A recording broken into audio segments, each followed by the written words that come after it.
You better catch this. Greetings and salutations. Oh boy, here we go. Hello. Sorry I'm late. I was playing Ashes of Creation. Top 5 YouTube Ashes of Creation. Brought to you by Ashes of Creation. What? I've not heard of this before. What is Ashes of Creation? Tell me more. YouTube.com/Variant, where you can watch the recap. Amazing. Top 5 Hexblade Warlock tricks to you can Hexblade Warlock. Top 5 ways to annoy your Dungeonmaster on stream. Top 5 things you shouldn't do on stream. That's literally Top what you're 5. doing right now. I'm going to... I'm trying to like make a meta joke out of it. I'm going to choke the shit out of him, dude. Holy fuck. The YouTube iceberg of Ashes of Creation. Oh my god, stop. Bro, I'm The internet starting was to a gear mistake. up. Oh No. god. Anyway. That's my recap. Save us. Yeah, that's your recap? Great, thanks. Yeah, that's what happened last time, guys. Ashes of Creation. Ashes of Creation. Yeah. Oh my Yeah. god. I need to watch Mojo. Oh, please. Welcome to Watch Mojo. That's just a theory. A game. Please, someone do the recap. I got some of it, and then I'm hot potatoing it to somebody. Be ready. Be on your toes. Oh, this ought to be good. I'll just stop at an indeterminate point mid-sentence and just give it away. Okay. Well, no. Last time on Solace Broken, or Broken Solace, the second one sounds better. We began with the tension surrounding Marlowe and Simon still fresh in the air, as the crown of names forced the situation to a close. The party had planned to set onwards. Though it seemed that Marlowe had thought a lot in those 15 seconds, and stayed behind. Simon and Elsie staying behind with him to speak to and guide them back to the rest of us. So Party A, the important one, proceeded onwards, finding a strange town, and denoting a candle upon the windowsill of a building on the northern end of it. As we traveled through, we realized that this town had a myriad of structural styles, technology levels even, and strange lingering essences. Spiritual emotions manifesting with voices of hope, focusing on them, bringing revelations into the lives of people like us. Arguing, planning, adventuring, gyrating hips on a spaceship, you know, typical shit. Tired of the eclectic bundles of knowledge and occasional dinosaurs, we set forth to the candle-lit fucking shack at the back, wherein sat an opened silver cage with a trail that led out of the shack and up the hill. We waited there for the others to rejoin us. Meanwhile, Marlowe, Simon, and Elsie spoke to some universal power, James P. Wigglefootman. A conversation of simple things and names branded, deserved, or otherwise. And I'm going to pass it to the other druid, and let Lurker tell you the rest.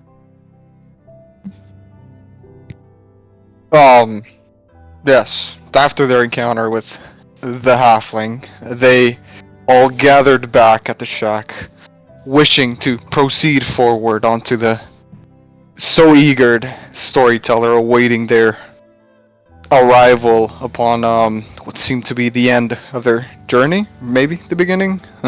It's weird. A realm where time ends and begins at the same time. Quite the odd conundrum.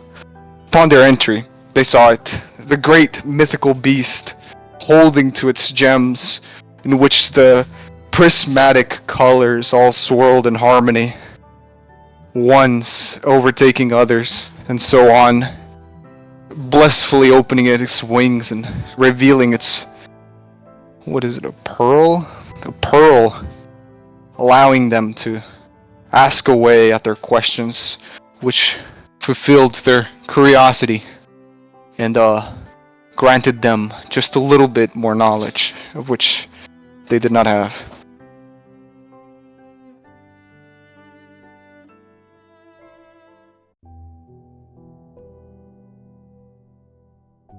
Okay. Yeah. Is that what happened? Red. Yeah, probably. I don't remember that well. He wasn't here. To be fair, you weren't even here. Would anyone like to add in? Come on now, don't fight for your opportunity. Nah. Was that a yeah? No, that was a there. No. All right.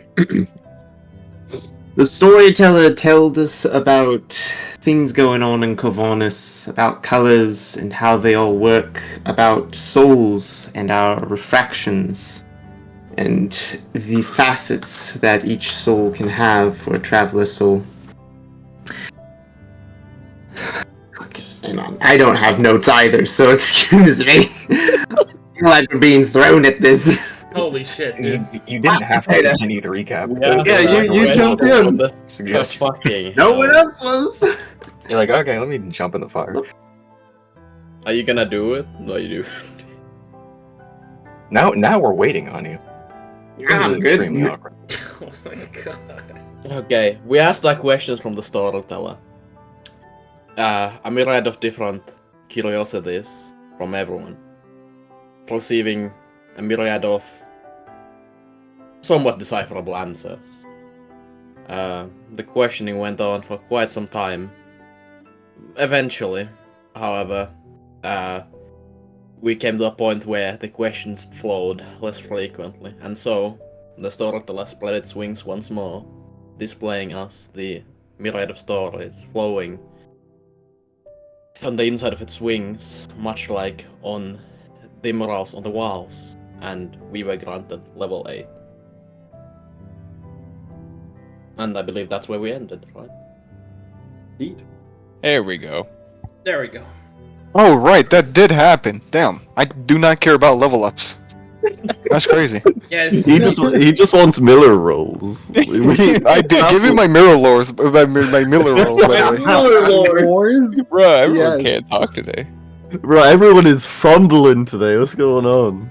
We're Oh, all I'm awake. nervous. We're all here. We're ready. I am not awake. I Wake did a up, lot of I am- ketamine. Look, I am not ready. Wake up. Wake up. There you go. I should have just done it. My God. Alright, so. I go ahead and change this around.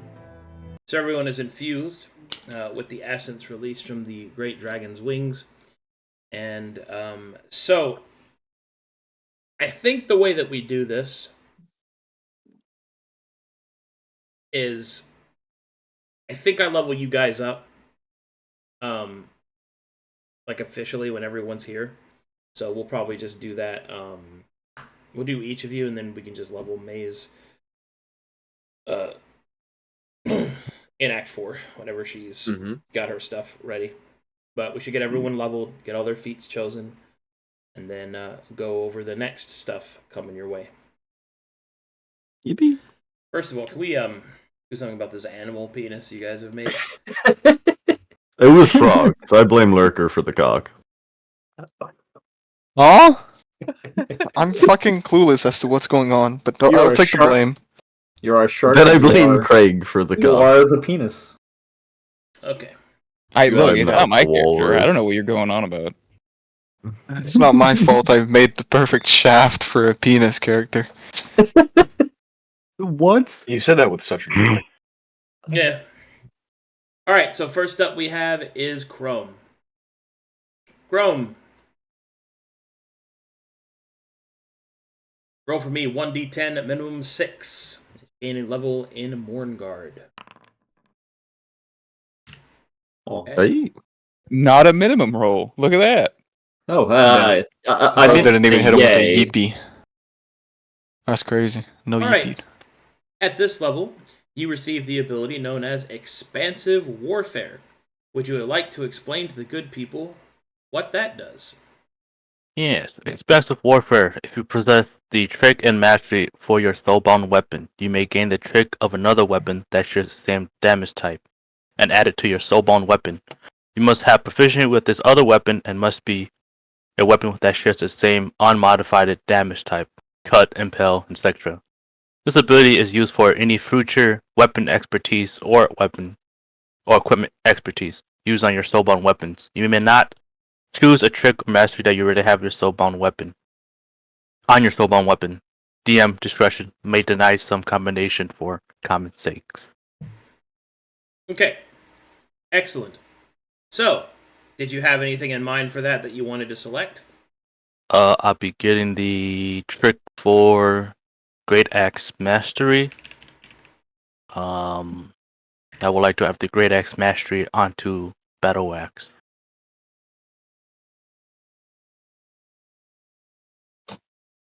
Okay, so Great Axe trick. Yep. All right, you have to add that yourself, and also this level, you gain mundane progression, which means that you get an advanced mundane feat as well as your general feat. General. So, what would you like to choose feats wise? General feat, I'm gonna pick Tough. And my advanced mundane feat, I would like to change it to a normal mundane feat and get a Kick Adept for Climber's Kit. Okay, putting tough on you. That plus one would be to my wisdom. I'll change that. Hold on, loading.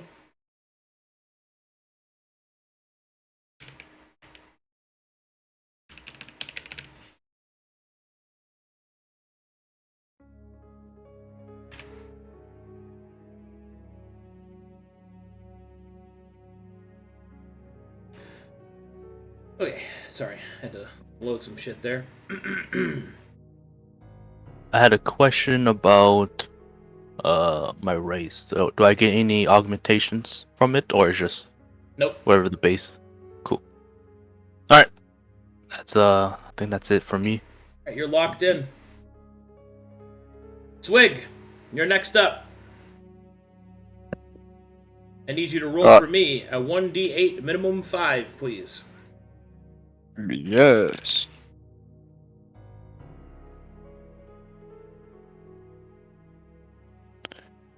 It's dash R, right? Forward dash R?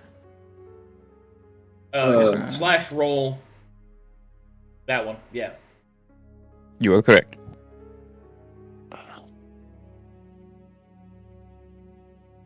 What? The little slash in the chat. Slash roll. Space. Hold on. Copy that and remove the fucking. Oh, yep. Period, yeah. I put a space between the min. Lol. Lol. Always minimum. Always sad. Could have been worse. Alright, this level Always angry. This level you get the Gold Oath. Would you like to explain to the good people what that does? Right. The gold oath. It increases the profit made from selling items by 15%. Oh. You suffer no penalty from selling stolen items. You can, whenever you cast a spell, pay an amount of gold equal to 100 per spell level to cast that spell without losing a spell slot. That's nice. This spell, however, is considered a soft cast. If you possess the Green Oath class feature, you can benefit from the effect while in metal armor, as long as the armor has the Opulent. opulent Yeah. property. The that's opulent it. property. Yeah, you can What does that do? It just means the weapon is expensive and it adds bonuses on social checks versus nobility and stuff like that. So I'm fucking... Alright, I'm balling. Yeah, you could wear metal armor as a druid if it's blinged out. If it's pimping.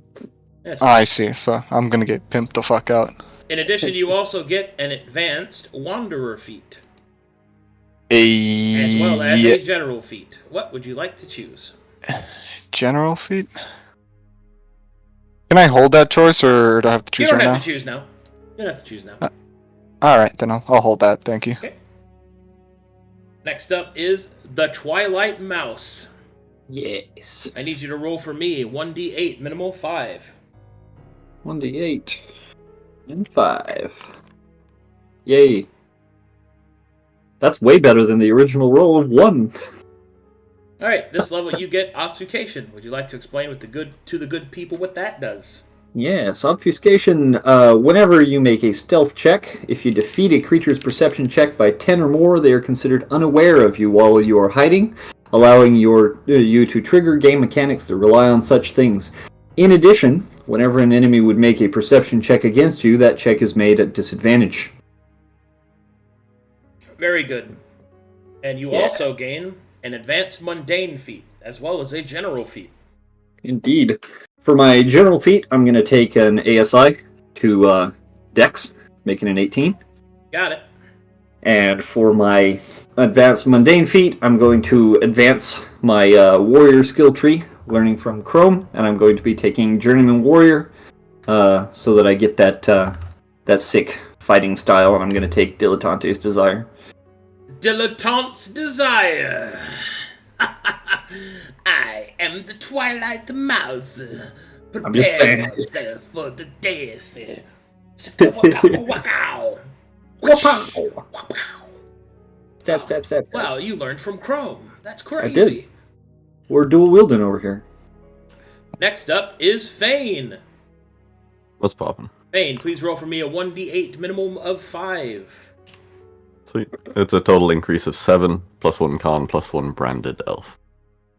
Okay, let's see if it gives it to you. It did not. So I have to fix that on my end. Updated my current, but not my max. Weird. Yeah, it does that. This has been a glitch I've been dealing with. Alright, this level you get Shattered Mana. Please explain to the good people what that is while I go grab something real quick. You got it. This is a big one, chat. So, Shattered Mana states, you are immune to exposure gained from enemy sources. In addition, you may deal damage to yourself to lower your exposure.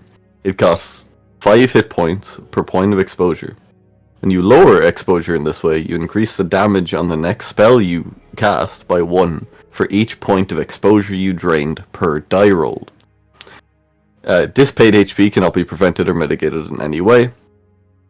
But also, the big one, if you possess the Primal Infusion feature, you may lower your exposure instead of gaining exposure when you use it to take exposure from an ally. If you lower your exposure in this way, you cannot use this ability on the same ally for 2 rounds. Lowering exposure in this way counts as the first part of this ability for the damage bonus. This has exposure in it like 12 times. In essence, I suck, and instead of increase, I decrease, and then I fucking shoot somebody in the head with a super loaded gun. Dang. Yeah. Done. Shattered Mana might be the best level 8 ability. It is Very sauced. It is juicy. Okay. Next up are your feats. Sir, the general I might hold off on for a second, but my advanced magic is Greater Primal Apotheosis. Okay. I do have a general question, however. Does being here and leveling up here impact my 4 strength that Caspian has caused me to have? It's your own choice, buddy. Negative. Fuck! I'm a noodle. Alright, I'm gonna hold on to the general feat because I've changed it between the 2 generals and 2 different ASIs twice now. Okay. So, I'll figure it out. Oakley dokley. Next up we have Caspian. Yep. Please roll for me 1d8 minimum 5. Oh yeah. Look at the min rolls. This level you get Shifting Shadow. Would you like to explain to the good people what that does? Yep. So, Shifting Shadows states, whenever you would hard cast a spell, you may teleport yourself and an ally within 30 feet of each other to a square the other was in, switching your positions. if you do, you are both invisible for 1 round. Very cool. You also gain an advanced magic feat and a general feat this level. What would you like to choose? For the advanced magic feat, I will take Greater Divine Apotheosis, and for general, I will just ASI Wisdom, I guess.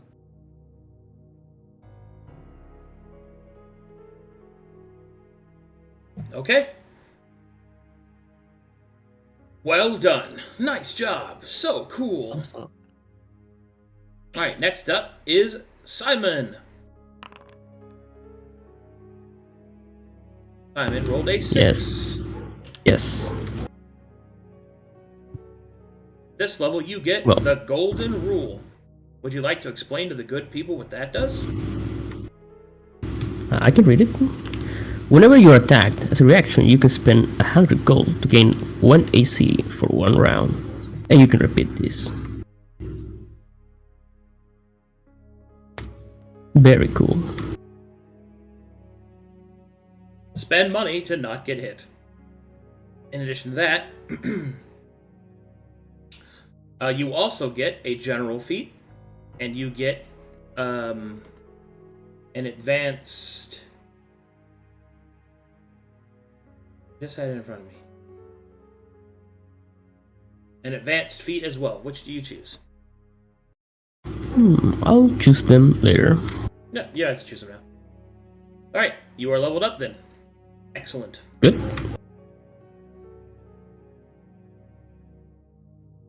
Alright, next up is Elsie. Hello. Oh.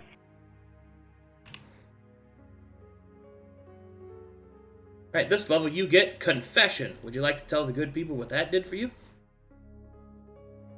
Confession reads as follows. When you perform your first social roll against a creature or group of creatures, you can choose to enter into an interrogation. When you do, intimidation, persuasion, deception, and insight skill rolls that you make add your character level to them. In addition, once during an interrogation, you can gain the benefits of the Detect Thought spell. This effect lasts for 1 minute. Which is going to be very fun. And your feats? I liked what Twilight most did, so I'm going to be doing the same and taking a ASI increase to my dexterity, +2.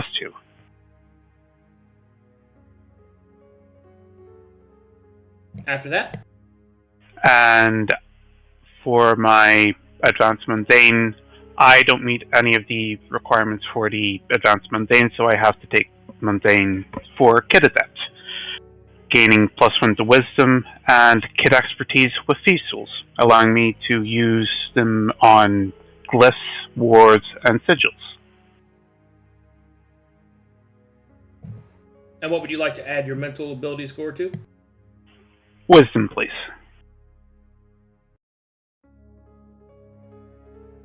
Huzzah! Clap. Next up is Wilhelm. Mm-hmm. Wilhelm, please roll me 1d10, minimum 6. Hey! Jesus Christ. Nice roll! The trend continues. I always roll good on these. I don't know why. You broke the streak. Good. Okay, this level you receive Blade Reflection. Would you like to explain to the good people what that does? It would be my honor. Blade Reflection. Whenever you would hit an enemy with a weapon you possess the trick and mastery of, you may attack them again with a supernatural afterimage that deals that weapon damage as force damage.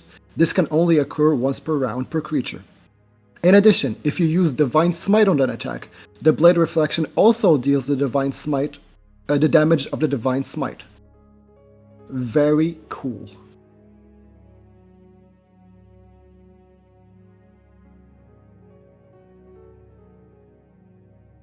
And your feats, please?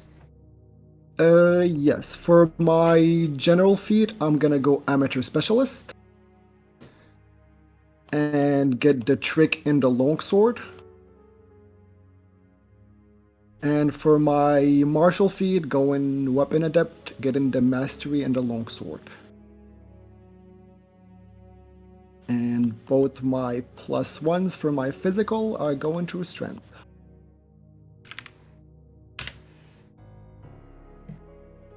Nice. Calculation complete. Mm-hmm. Marlowe, you're up next.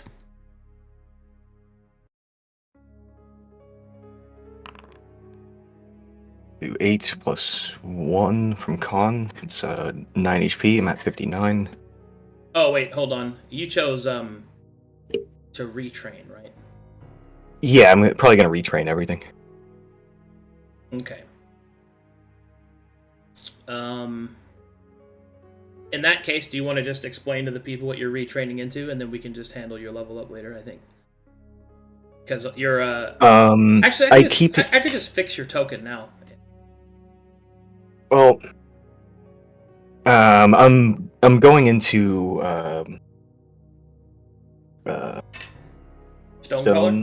Stonecaller. But I have to give up a lot of feats and stuff. Like I have to go out of Apotheosis, probably into Leyline Tap, but I'm still not sure. Okay, so if you're not sure, we can just skip yours. Yeah, the general direction is more fighty damage stuff. Okay, then we'll go to Knarh then. Knarh! Hello. Let's see. That gives me a total of 7 added to my HP? Yeah.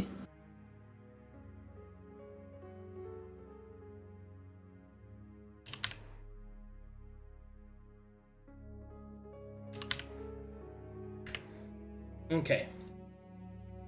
This level you get Flashes of the Past. Would you like to explain it to the good people? Absolutely. Whenever you would gain a point of regret, select an enemy within 30 feet of you. They must make a DC 10 plus character level, so DC 18, Wisdom saving throw, or they take 10 psychic damage and I gain another point of regret. This is considered a mind-altering effect. And your feats?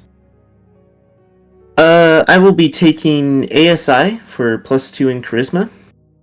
And for my advanced magic feat, I will be taking Greater Arcane Apotheosis.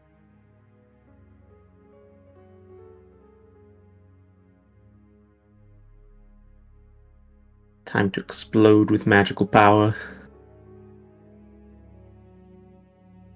Hold up there. So you got Greater Arcane Apotheosis? Mm-hmm. And what was your general? +2 Charisma. Greater Arcane. Hey, you are locked in. Heck yeah. You were planning a full rebuild as well, right, Gruul?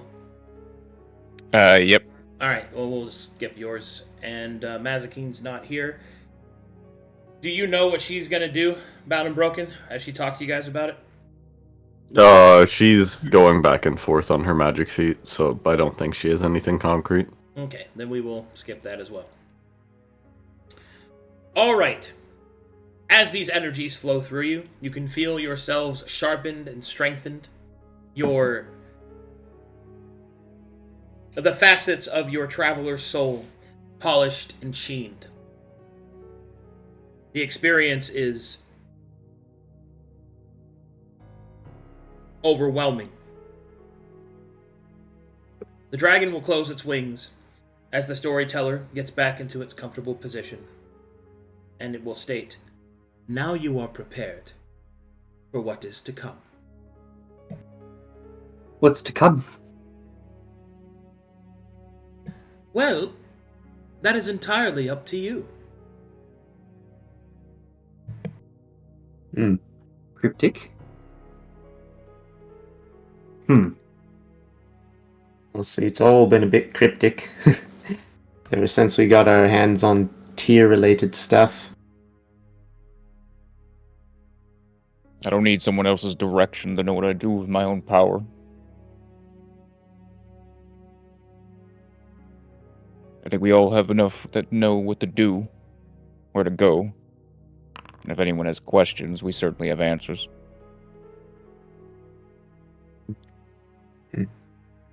Indeed. Indeed. But I wonder,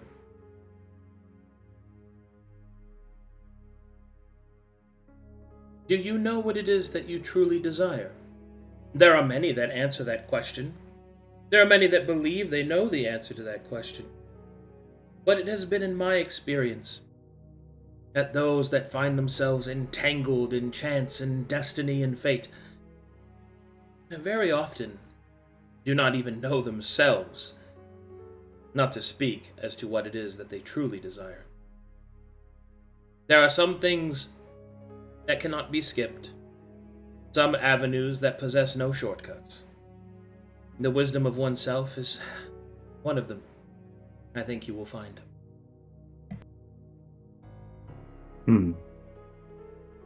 I find the choice of desire a strange term when we are equally looking at universal abnormalities and cataclysms waiting on the doorstep of our home. Does desire constitute the obligation to help, to save? No, it doesn't. I think perhaps you misunderstand. For it is desire that has caused your current problems. Someone else's. In a realm in which desire does not contort the world, only exists in which a realm in which there is no desire at all. What you want and what someone else wants may at times coincide, and may at other times conflict. It is this part of the great engine that churns the world you know.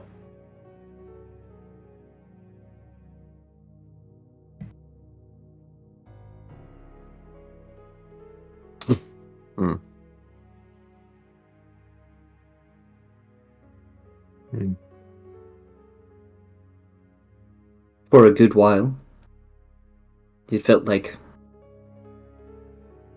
every day came with a new desire, or figuring out what I actually wanted. I think the picture is beginning to be more clear. But I can't say I rightly know. I know what I don't want. To stagnate, to sit around doing nothing as everything else falls apart. We can do something, whatever that is, it doesn't matter to me. So long as we're moving, working. There's a million problems in this continent. Tier might be the largest, but that doesn't mean that's the only thing you can do.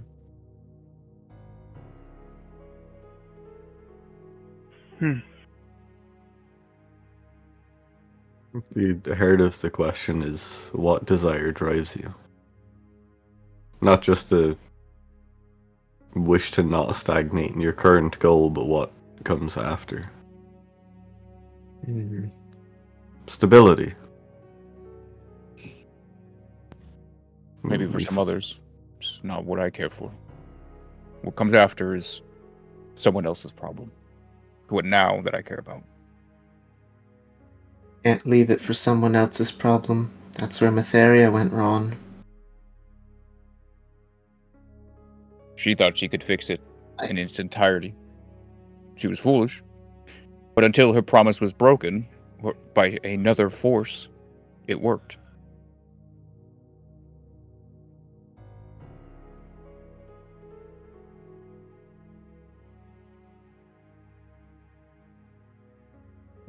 Do you truly believe, the storyteller asks, in on and off, that the ends justify the means?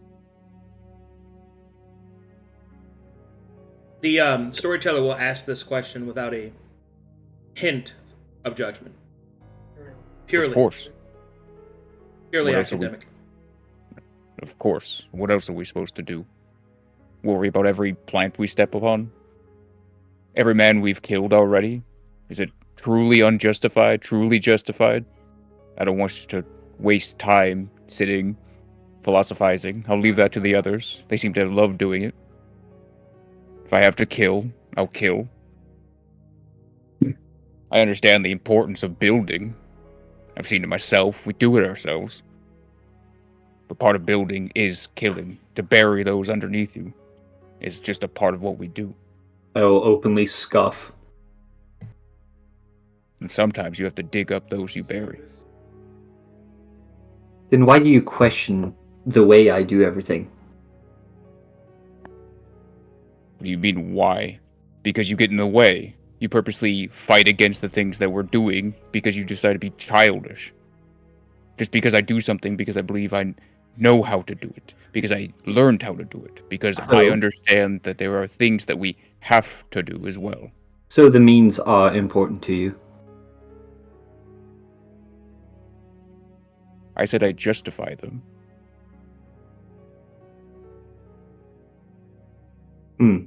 The dragon will smile and dance its clawed fingers across its orb.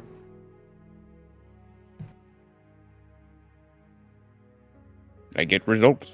That is the justification. You do not.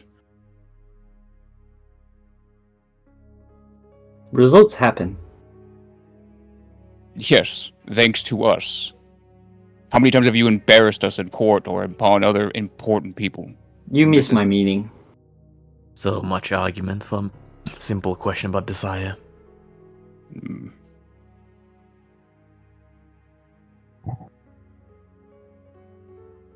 Well, I seem to be the only one speaking up about it.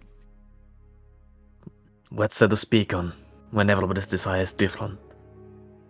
You can work towards the same goal, yet your desires will still differ.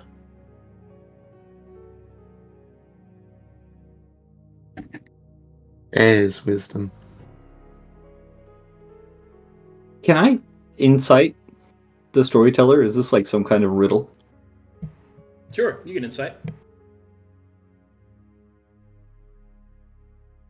Wherever it is. There it is. Uh-oh.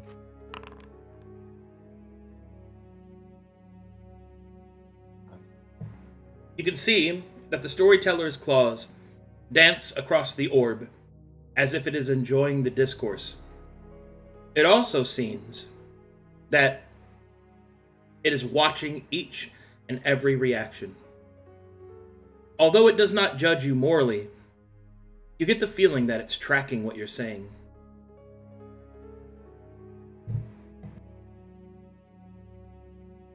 More so, though it might not judge you morally, there is more to its questions than mere curiosity.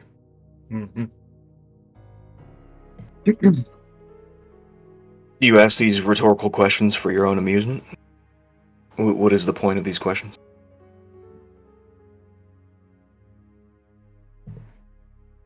They are revealing.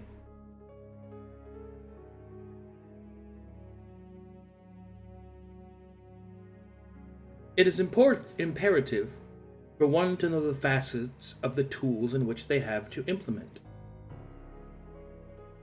And though I have seen you in your stories, that does not mean that I have spoken with you. I ask these questions to see what you will say in response to them, so that the strongest existence can be made. You want to see what we think we're doing outside of our actions. Indeed, amongst other things. Part of my duties as, well, the being that I am, is to ensure that the strongest threads keep all from collapsing. For you are right. Many perils await you within your realm. And yet, there are just as many solutions that may yet rise. You are one of them. But it is interesting to explore how you came to be a solution by the concourse of your desire. Well, then I will answer your question as you stated it. My desire is to fulfill my purpose as my lord demands. I wish to see that Corvinus endures, and to ensure fear and wisdom walk hand in hand, in a world too reckless with power. An interesting statement. My question for you, my dear Caspian, is you have placed yourself in a position to make such decisions. But I ask you, do you believe that wisdom is the knowledge of good and evil? Or is it the strength to choose between them?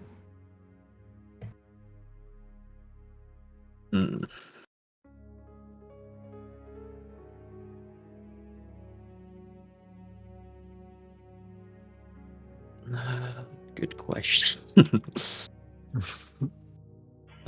courage to realize that morality is incidental.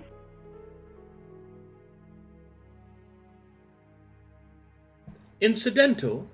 An interesting prospect. And yet, mortal life is defined nearly entirely by the singular battle line within your hearts between good and evil, no matter how rescindent that you place yourself away from such decisions. My answer to this, perhaps. I'll say this. In my opinion, wisdom isn't a matter of knowledge alone. It's the strength to see both sides clearly, good, evil, and everything in between. And choose the path that serves a greater purpose, no matter the cost. Wisdom is neither indulgence nor innocence. It's a courage to wield fear, to turn knowledge into action, and to shape what needs to be shaped. You'll see the dragon's claws dance upon the orb. An interesting answer.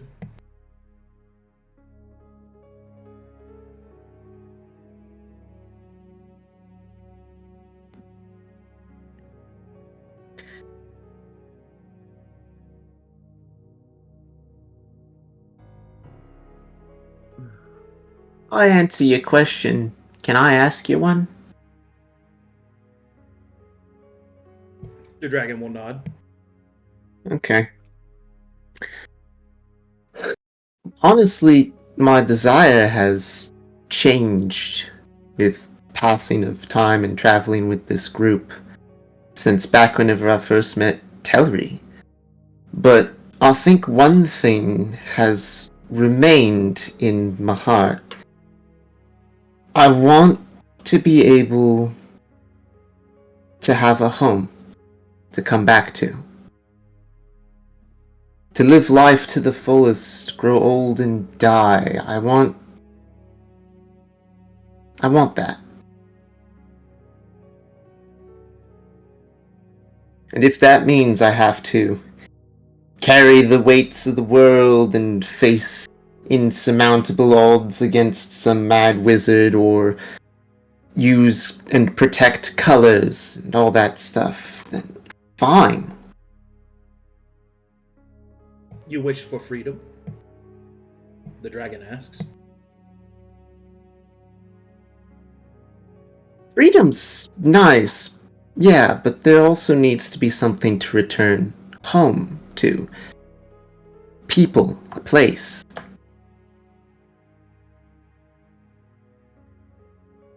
Does the realm not possess that now?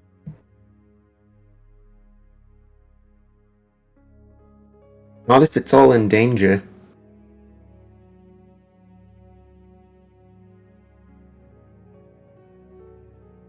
And what danger would that be precisely?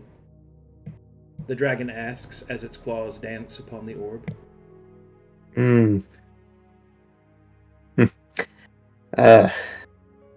Younger me would have said magic would have been a danger.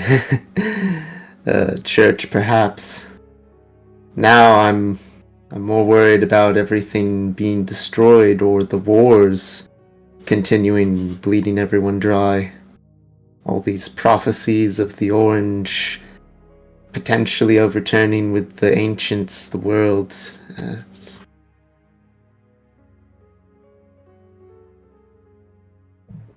You'll see the dragon stop, and then will look slightly more serious than before. Do you know what the orange is?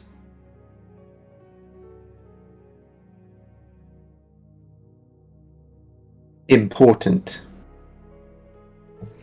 The dragon will laugh. It's funny, it's the color.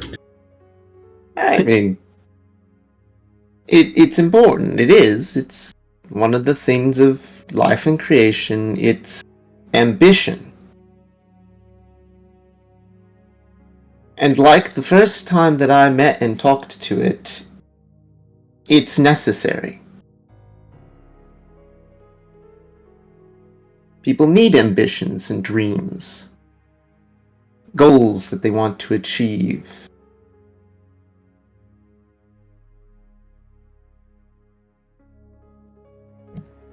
And yet, you seek to undo one.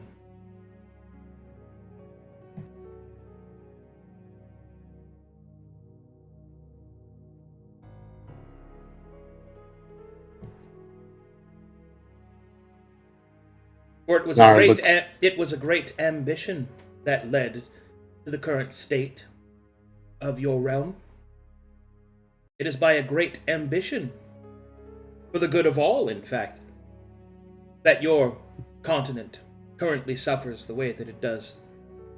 The machinations of an individual whose ambitions were, even to someone as jaded as I, against such things, would find most impressive, overwhelmingly so. What makes yours more important than theirs? Or right, as opposed to theirs? Is it because you wish for people to live? Do you even know what the purpose of the experiment is, I wonder?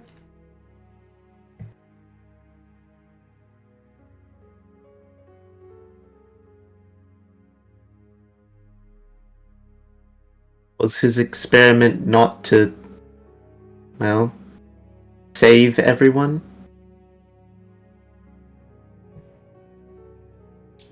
Was it? The dragon asks Knarh. I thinks about this.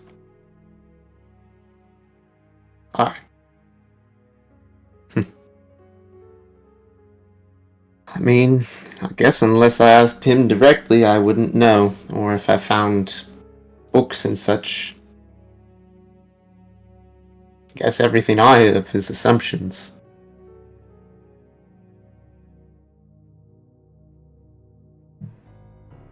Indeed. Glances at the storyteller. And upon those, you have built your desires. It is within ignorance that you have built the thing you wish for. What do you think of that?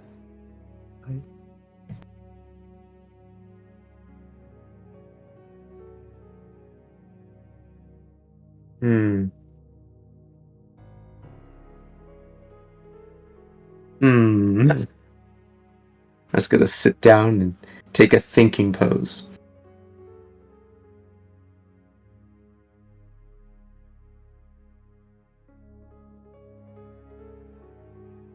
Understand that I ask these questions, not for humor or entertainment, but because it is necessary. It is necessary for you to explore these questions to know of yourselves and to know of your purpose. For in what is to come, for you to succeed, you will need to know them, lest you be ripped apart by doubt.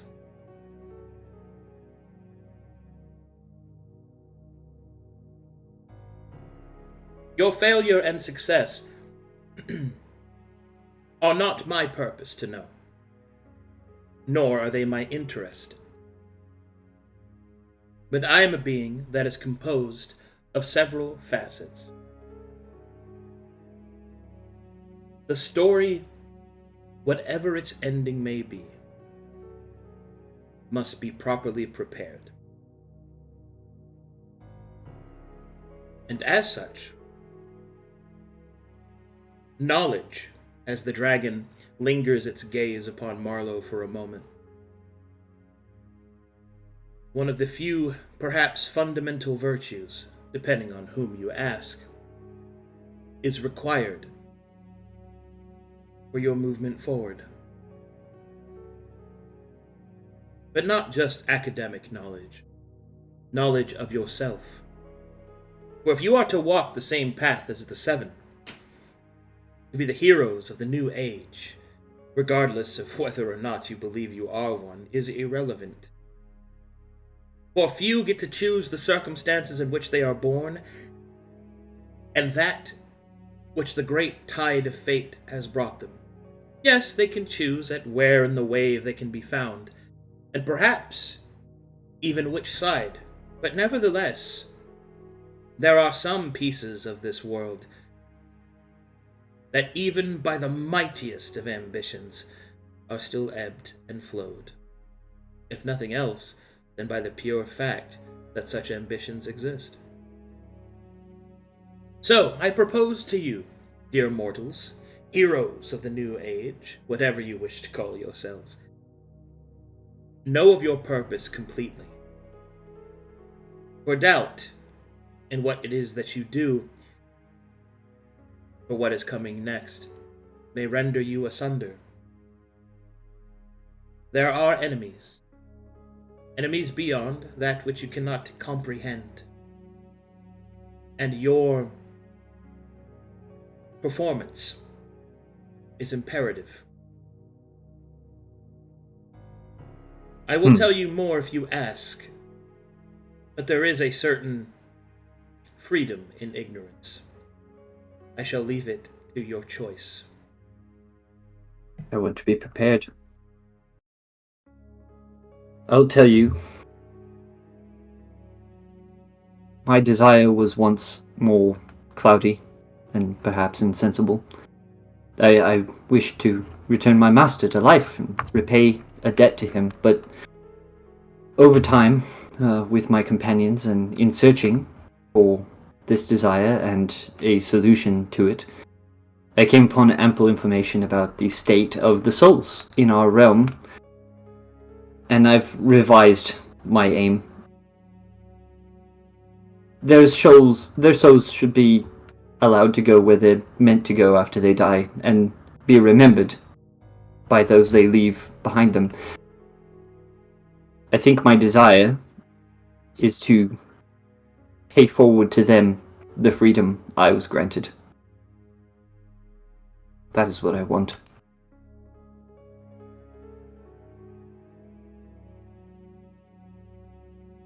Indeed. The dragon's claws dance across the orb.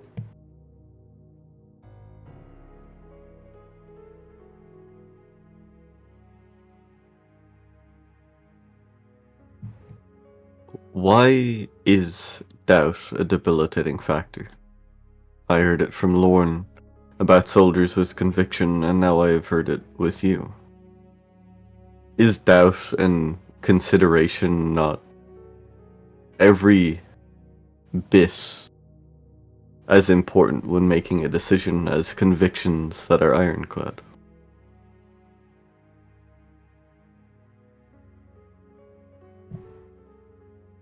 The doubt that I speak of is not one of to which path to take, left or right, but a greater doubt. A doubt in one's own essence and own meaning. You are intended to change. Stagnation being the other side of the coin of this darkness that I speak of. But doubt is insipid. It clings and poisons, grows bitter in the mouth. Doubt will weaken your resolve. Doubt will weaken your connections to one another. And if you hope to complete the task that has been given to you, you'll need that faith. That is what you wish to call it.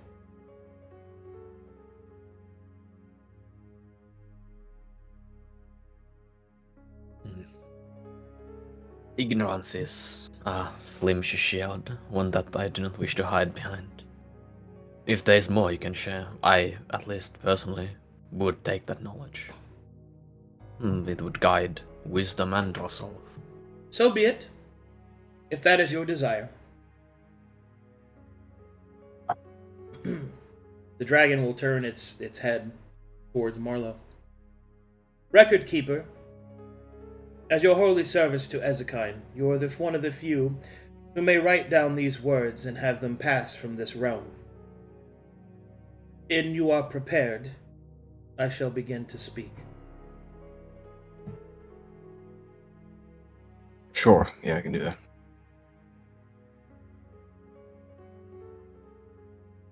Is there any hesitance in your movements, Marlowe?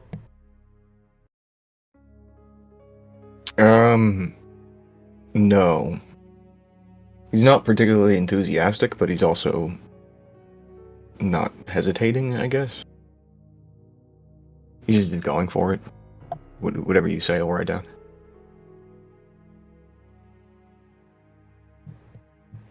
The dragon will speak. I see that there... What the...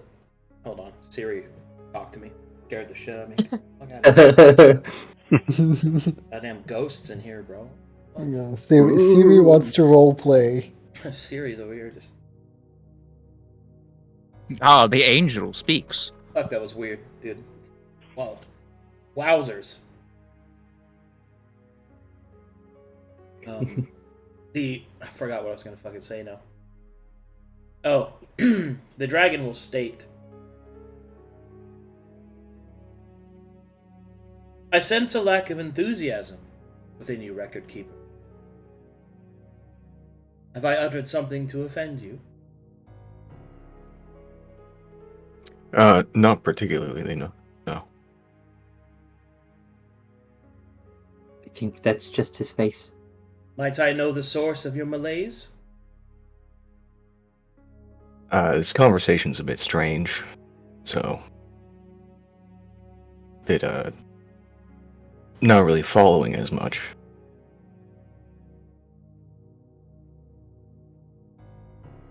Elaborate. Well, I don't really understand most of what Twilight Mouse says, just in general, and I'm a bit confused about why you're asking us about our desires and things like that.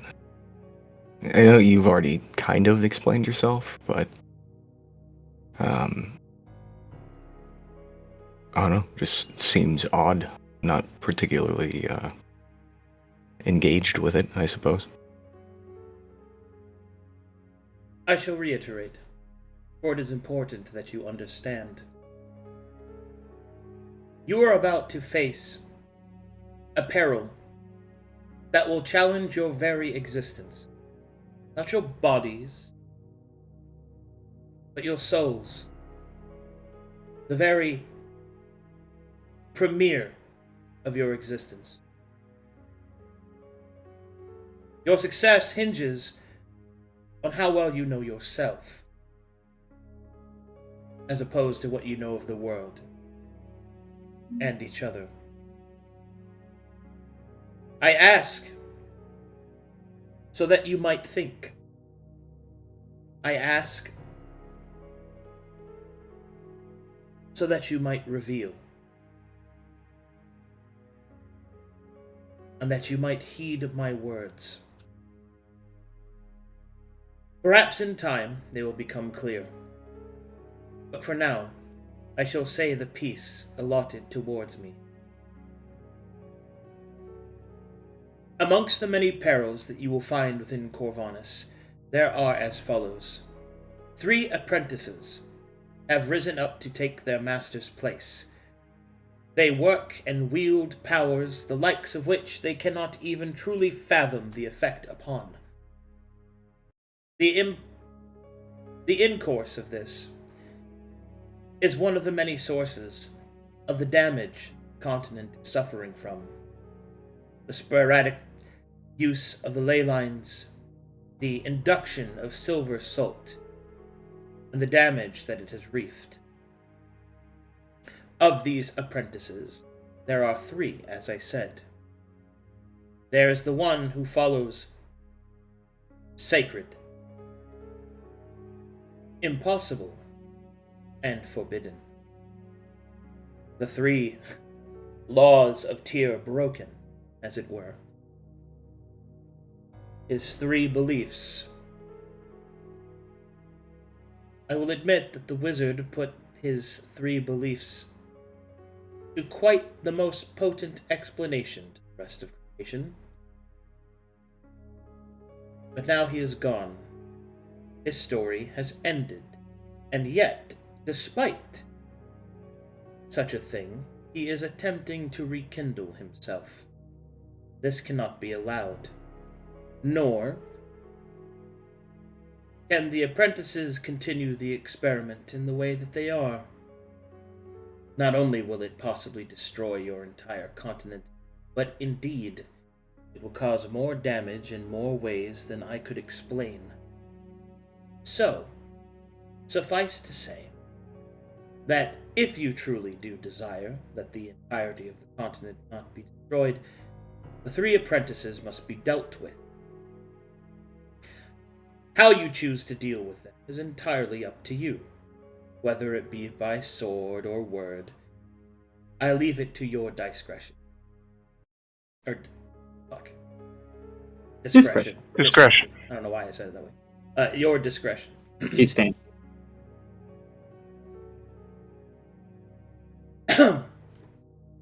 To the other in guard, there is more. Despite these apprentices' machinations, there is yet still the sporadic remnants of the prism, and the remnants of those colors. Whilst I would not advise you to interact directly with the natural confluence of the colors, there are some that have been taken, used, in a most, destructive manner.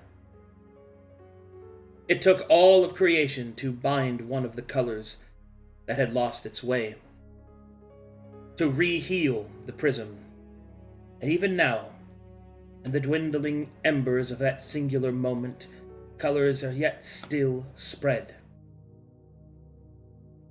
These particular embers seek to ensure that such powers may not yet be misused, but I believe that these reminders have lost their way as well. A systemic anomaly, one that has not been encountered before. Colors without their shared will. And there are individuals, whether by intention or happenstance, have taken up these colors into themselves. The Orage has already found a host, and within it, conquering may yet still occur. The story has been interfered with by powers that should not be. Therefore, I have told you this in the hopes that it might be corrected, and that whatever fate that shall befall Corvinus shall do so cleanly and without molestation.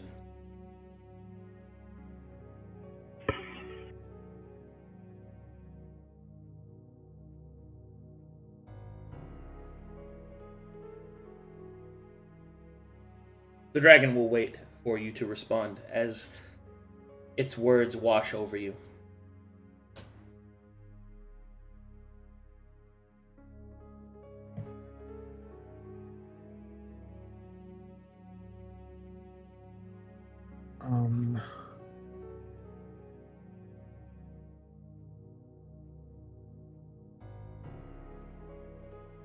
I can only assume this new host of the Orange must be the Baron. He's the only one I've seen with conquests being truly their only goal.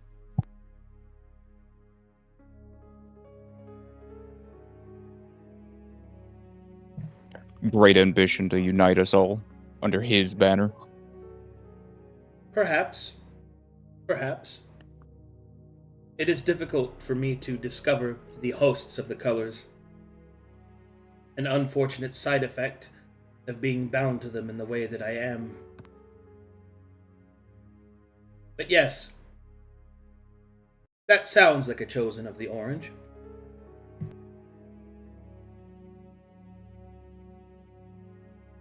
Knarh blinks and slowly raises her hand again. Does that mean we need, like, a chosen of red or a chosen of, what was it, yellow to deal with a chosen of orange?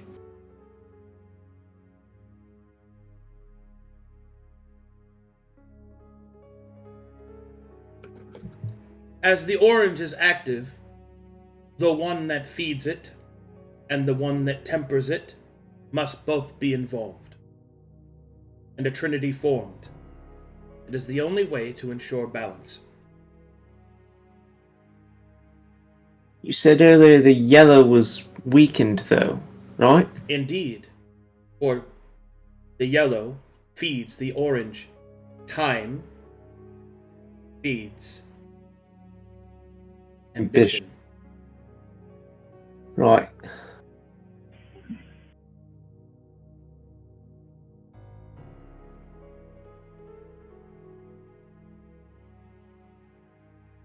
So, is there an opposite color to orange? Red. For ambition is only tempered by wisdom. Red.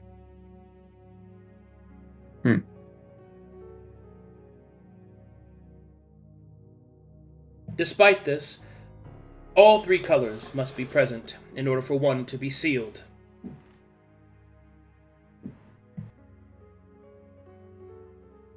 Right.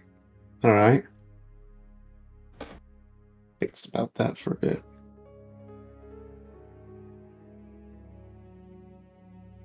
These disparate links to the prism that are so anomalous, as you say. You advise us not to wield such things, yet we are to face off against them. What path may be carved in such a unprecedented time, where colors or those that hold the duty of protecting them act independently?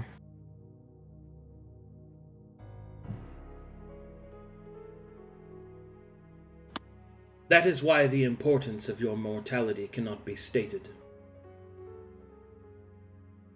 Within the stories, and indeed, within the remnants of our world, there has always been one exception, and that is that a mortal soul is capable of more than it even realizes. Now, is it due to the facets of the traveler's soul? Is it due to the amenability of life energy? There are many solutions, reasons, explanations that could be offered, but know this, it is one of the few things truly not understood within our world, shared as it is.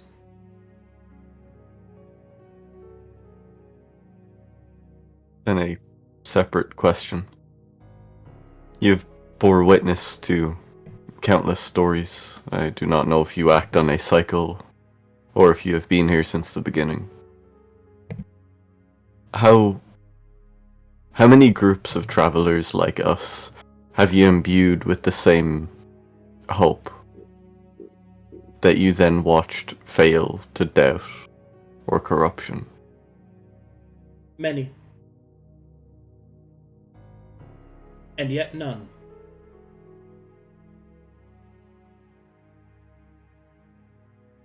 Because this is the future and the past, and how do you wager our chances? 77 times this adventure has failed. Or 76 times this venture had failed. And on the 77th, it failed again. and all seem lost. New forces were put into play, as old ones were shelved. My island grew cold. And then, in the final iteration, the last chance of creation, the world knelt. All things were saved. And the prism was healed. But yet there is more to the story. Life after the prism. It is one wrought with peril, wrought with the echoes of the sacrifices that were made. The prism is healed, the world is not. And so, old methods, as the dragon gestures towards itself, have been re-implemented. And here we are.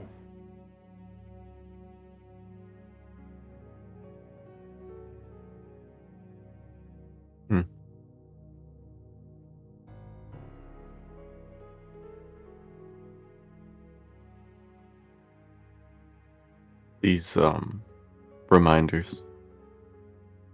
Presuming there's the 7 colors of the prism. Is there 7 reminders?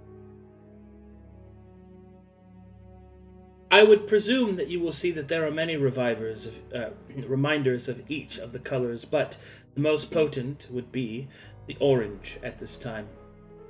The numerology of the continent, as well as the chosen already being made, would reflect in different manners.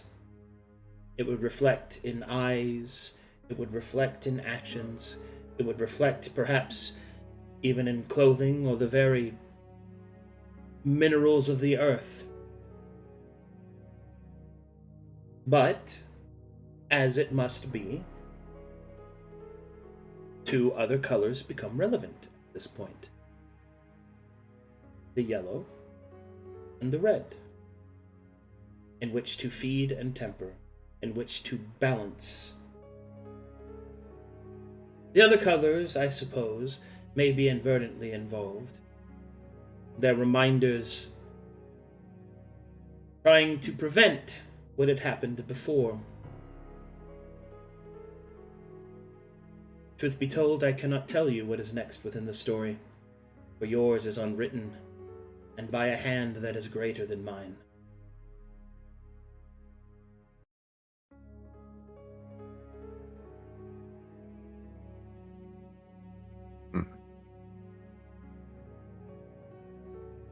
In either case, it does me good to see that you have already made such progress, that the 2 colors have found themselves, and perhaps, through their commitment, they may yet develop their strength further. For the final days will be upon us soon, in which the fate of this realm will be decided. And it is by my hope and the powers in which I serve that its fate will be determined by mortal hands, not by those that have had their story.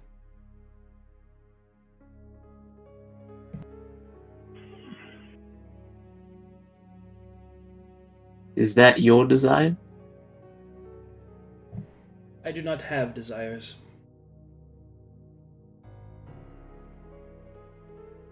Is that not one? No.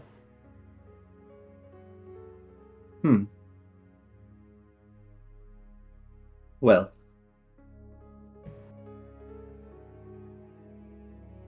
Anyone else? Thoughts? Concerns?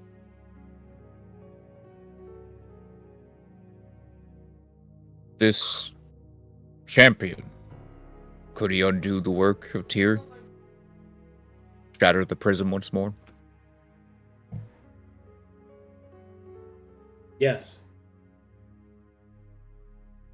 Hence, why fate has brought you here. despite your attempts to resist it.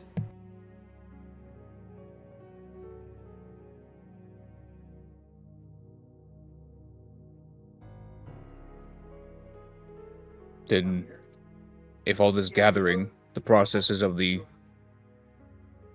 apprentices, the gathering of this orange, without Tyr there to grasp it, I'm assuming this champion would instead be there, funneling the entire continent's worth of power within to him. It is unclear.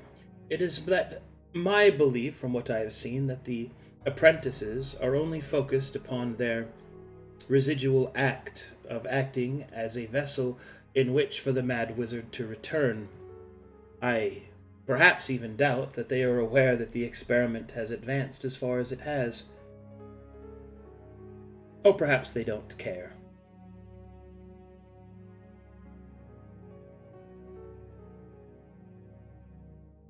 So, maybe I'm thinking small picture here. There was some apprentice underground, and there was a phoenix in the area where he was. Are they not strong enough to fight a phoenix, get the down, and use that to bring him back? Or are they having to do this roundabout for some specific reason? A phoenix? For the first time, the dragon will look taken aback. But there hasn't been a phoenix. Where did you find this phoenix? It's the shadow of one. It's deep underground in some kind of laboratory. You will see that the dragon's eyes will widen. That is not good. Explain? Why not? A phoenix is one of the few creatures that can defy the natural order of the world. It is a creature in which one of life's finest evolutions was forged. A direct defiance to Lord Death, the ender of things. It was the last phoenix. The last phoenix was to have perished in the previous iteration. If the wizard had somehow brought back the phoenix. It was rabid. There's no telling what might happen next. It is imperative. Nay. To face a phoenix is a difficult task, but its existence means that certain things are possible that should not be. I cannot give you this task, but understand its variance from the story. It's too much. So it should be removed. Yes.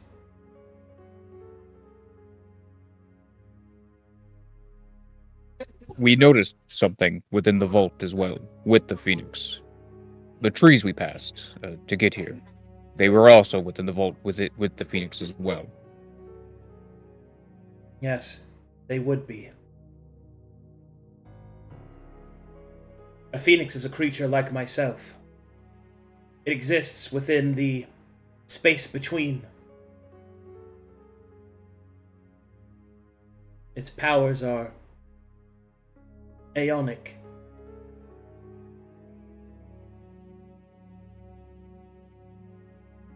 That's a aeon within AOEN. Yeah. Mm-hmm. Yeah. Oh boy, looks at camera. Excuse me, storyteller. The dragon will look upon Sewigg.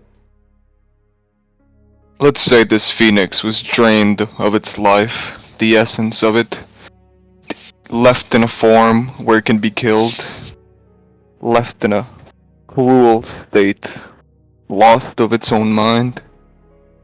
with nothing but a few feathers to bring back life. What then? What would the process be of Tyr's plan? How far along has he gotten? I do not know. It is difficult for me to see the fate of another Aeon.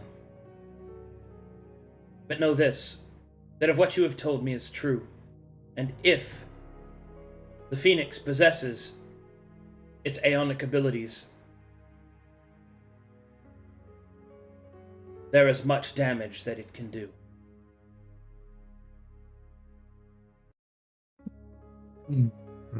I feel like I say this often, but you use the term Aeon as if it holds greater significance. Care to elucidate those ignorant of it? Indeed. Aeon refers to any creature that is either tasked or instilled with the power of the colors. More specifically, their domain, their representation. Creatures that are unbound by law or chaos or good or evil. Creatures that either embody, guard, enforce, or observe in the greatest possible sense the neutral powers that govern existence. To the Druids would be known as a natural force, but even that is beyond what they consider. For the Druids are still held and bound by the whims of nature, of pomp and circumstance, hierarchy, rules, and traditions. We are beings truly detached, much like our Lord Death. I suppose you might say we are his direct servants in a way, and yet we are not. We are the manifestations of the colors. A difficult concept to explain to mortal kind, but I hope it was sufficient. The Phoenix, on Gaia, was her name, is one such Aeon, one emboldened by the green, despite her coloration.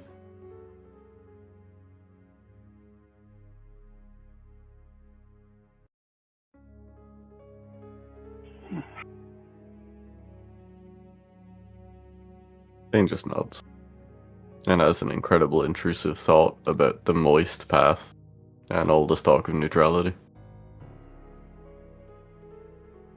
Here's Just not a sure. question for everyone, I guess.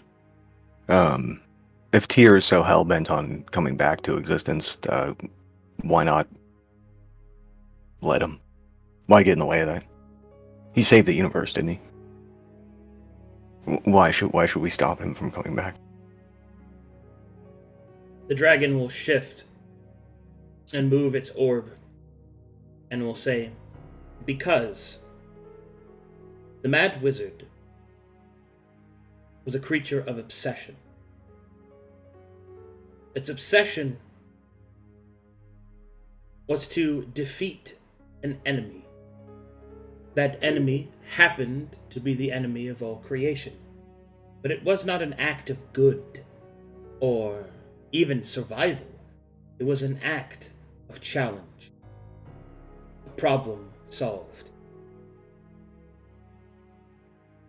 But the things that the wizard did in order to achieve this victory, their echoes create misery and suffering, as you have seen. The methods in which he had used to return damaged the world nearly beyond repair in the attempt, the final attempt, to ensure the enemy would be defeated. And still, this cost destroyed him. To return again with no enemy to face, there is great damage that could be done. His time in the story is done. His time in the story was done long ago.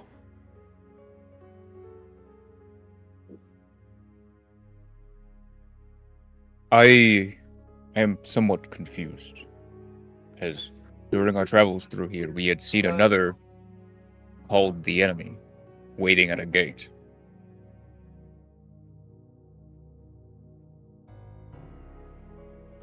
Is that not the same? I know this place is of the past and the future. I don't know if it's the same enemy. It is not the same. But it is one that should not be interacted with. It is not yet time.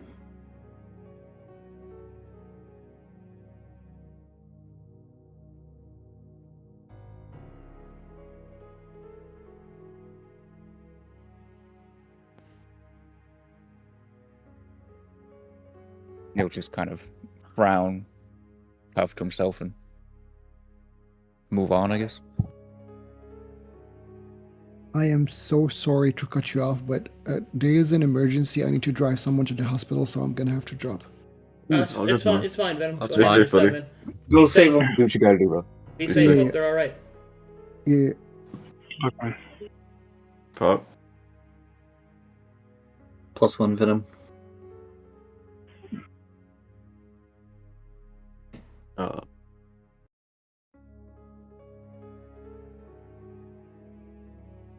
Sorry, there's someone in my house who needs to go to the hospital, and they're really annoying me while I'm playing D&D. Damn. No. Oh. Fane sort of taking all of this in, sort of just speaks up. I have a strange question. One that perhaps has a more simple answer than the conclusions I am finding myself at. What is the significance of the candle in the window and the silver cage left open?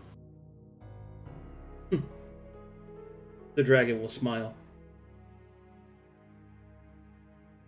It was once my cage. I have outgrown it. And the candle that you saw was, well, a memento of the time before.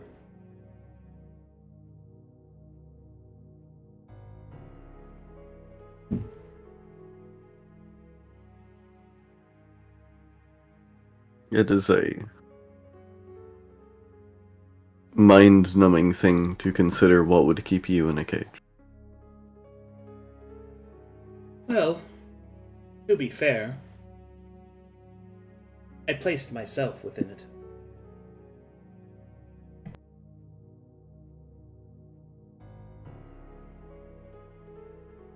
Why? Because it was necessary.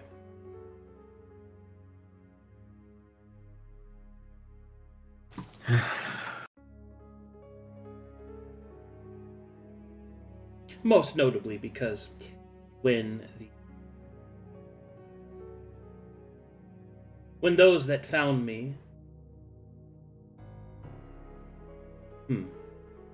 storyteller will take a second, thinking as to whether or not a response should be illuminated. He called me friend and he's keeping things from me? That's crazy. He will then answer. Suffice to say, I found that if they freed me, they would listen to me.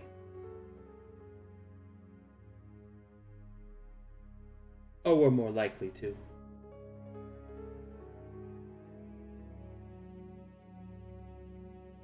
An act of deceit, then. Perhaps. More accurately, an act of guidance. But what I had to tell them was important.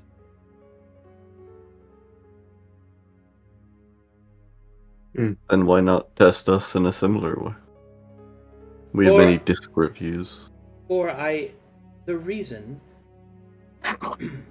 is that then I was younger. I thought of better ways.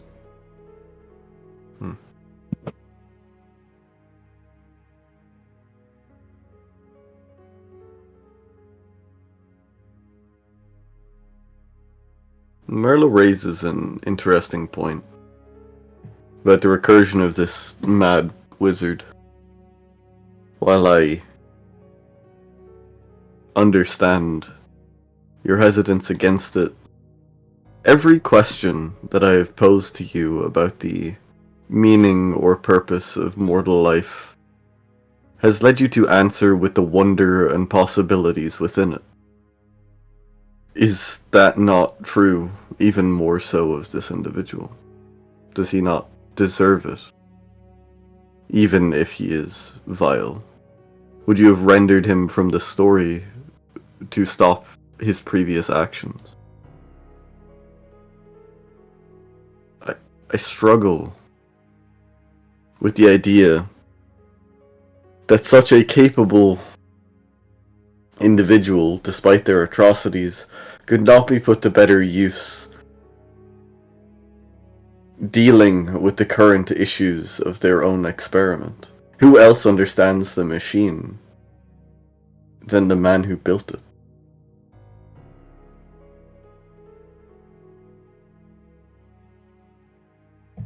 I understand your concern.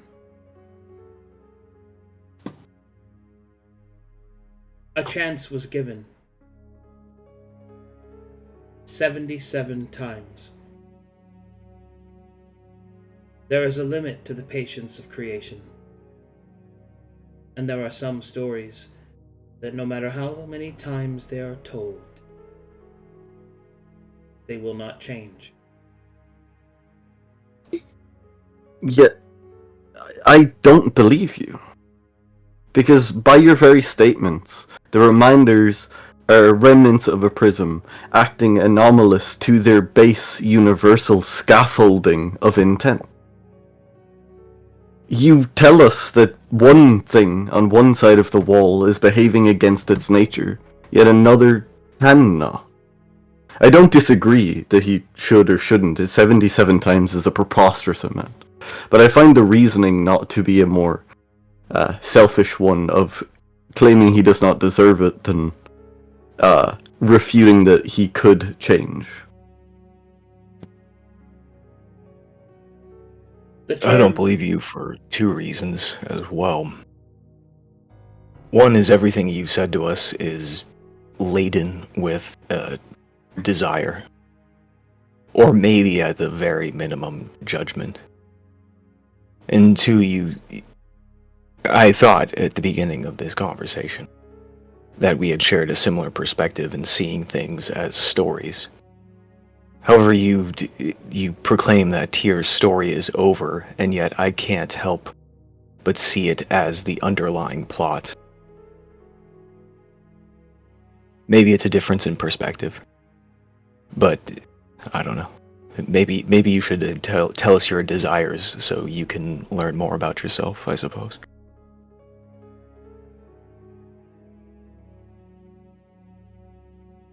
Twilight Mouse looks weirded out by that. Your attempts to twist the words are one that depicts debate, but there isn't one. Whether or not that you believe me is irrelevant.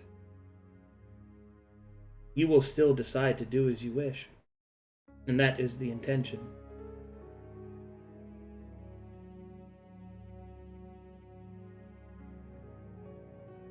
My words, despite what you might think, have shown you. You shall either listen or not.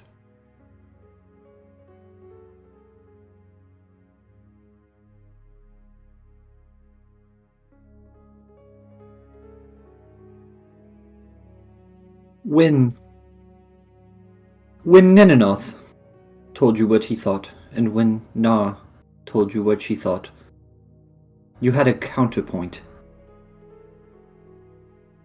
I was expecting, perhaps even maybe hoping, for a counterpoint to mine. Why did I not get one?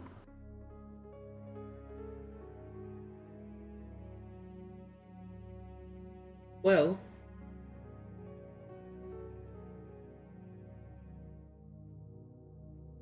you seek to revive someone who is not dead.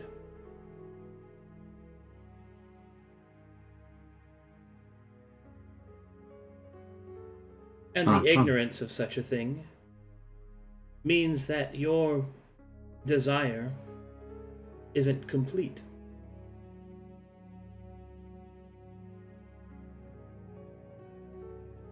Huh.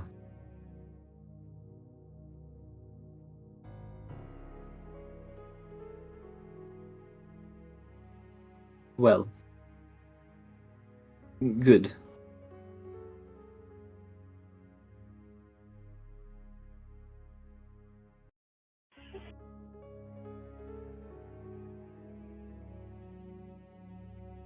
Twiddles thumbs.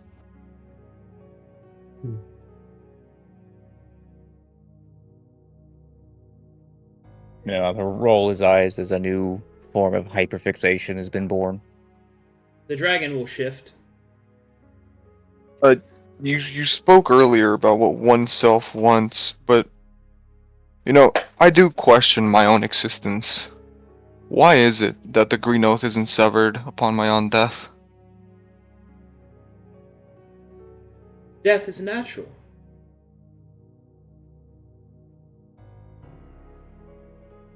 Huh. Has it just been that simple? Has that been the answer? Suppose it makes sense. There are some facets of this world that are quite simple. There are others that are infinitely complex. The reason that your connection to the Green Oath hasn't been severed is most likely due to your king's edict that it will not be. My king? Oh, yes. The one who's brought me back. Perhaps your connection to the Oath of Green is only through him. Perhaps it isn't even yours any longer. Perhaps it is something for you to explore.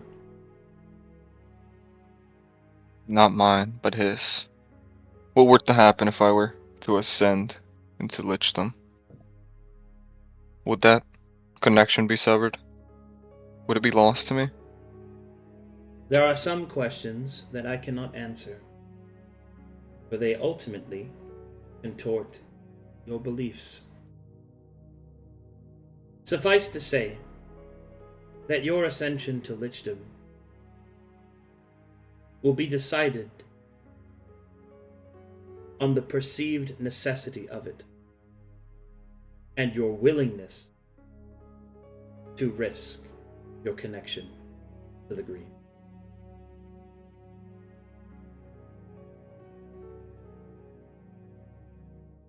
I see.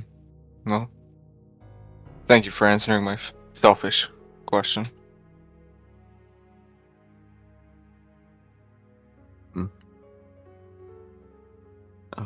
You once lived in a cage. You have grown. What preceded you? Did another hold your title? Nameless, watching? Eternity preceded me.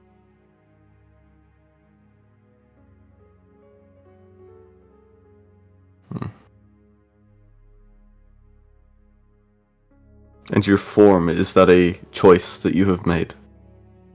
An imposing testament to the task at hand? Or is it a happenstance? The creature will look at its claw, as if thinking of your question. Yes, it will answer. One and the same, then.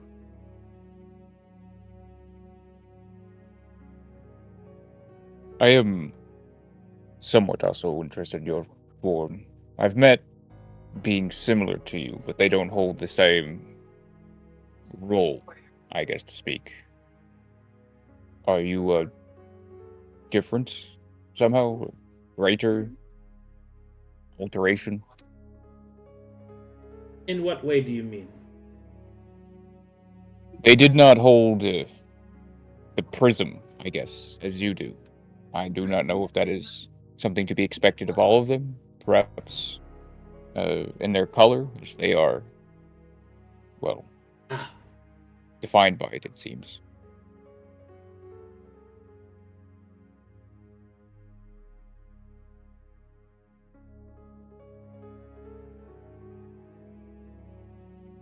Suffice to say that whilst others hold within themselves the hues, never ending, of the colors, there are each of us, of my kin, that bear the representation of it. More specifically, I am the act of a color's changing. From one hue to the next. From one color to the next.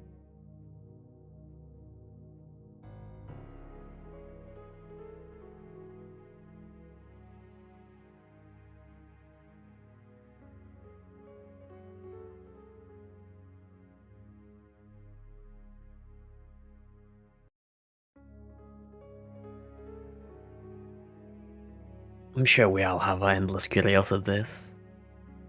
But these questions don't bring us any closer to what we each desire to do. You wanna come along?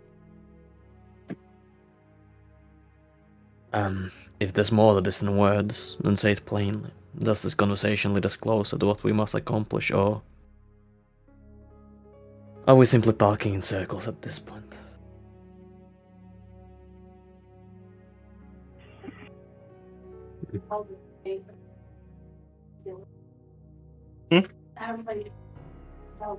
OP hot mic.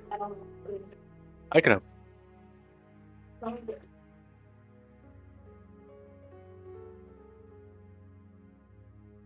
Well, I guess there was more of a clearing up of ignorance, I guess. Finding small points of our lives and getting more clarity upon them seems what's going on.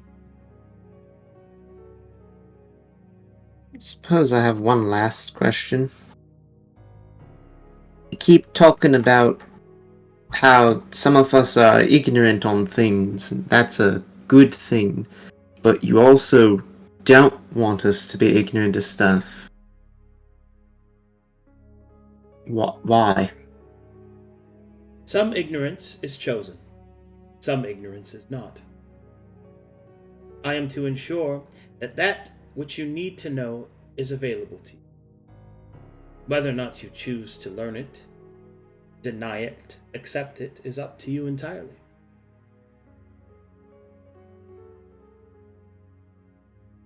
There are not many rules, but there are some.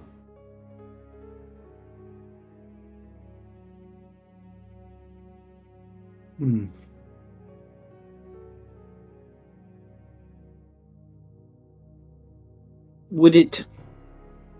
Sorry, I should preface. I often find myself receiving sudden revelations as into things that I didn't know, that all of a sudden are important, relevant, and perhaps even route-changing. Is it as simple as asking you, hey, I want to know, or not? Do you have something in mind that we need to know, that I need to know? Do I have to ask for something specific?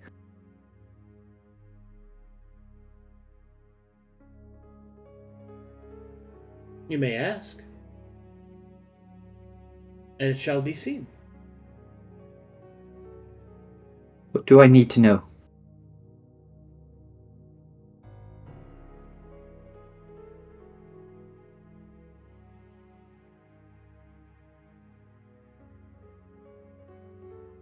The cost of courage.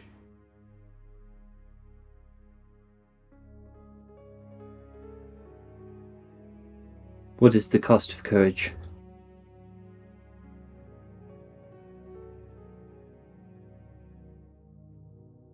The death of innocence.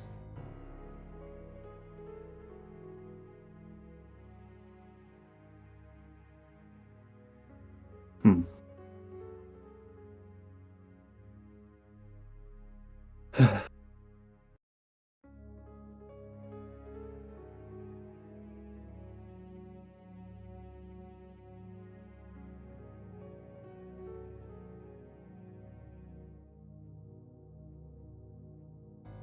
Slowly, the dragon will look upon each of you.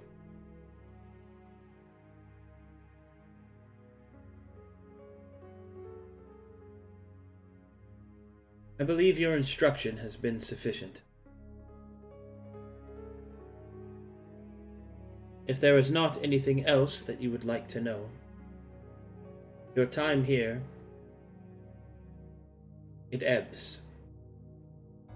But to linger too long will cause great damage to you.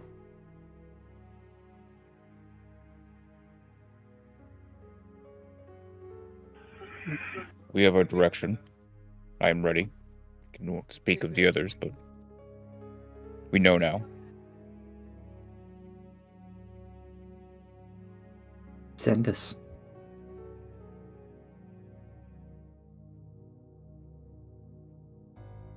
The dragon's gaze will fall over Chrome.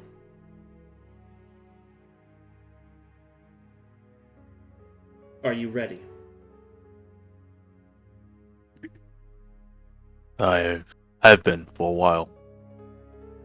I have no need to question. I simply do what is needed. The dragon's eyes will fall upon Sewigg. Are you ready?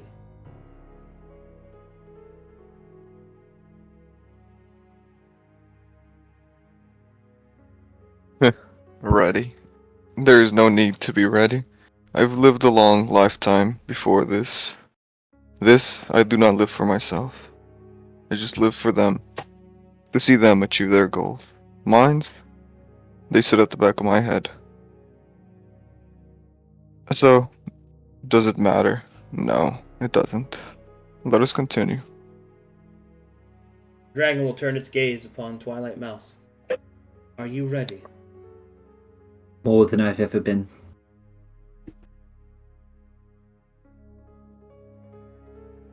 The dragon will linger its gaze on Fane. Are you ready? Ready? No, of course not. It is an arrogant state to face against universal constants and propose that you are ready. I'm resolved. I am ready to act. That is all. The dragon's gaze will look upon Caspian. Are you ready?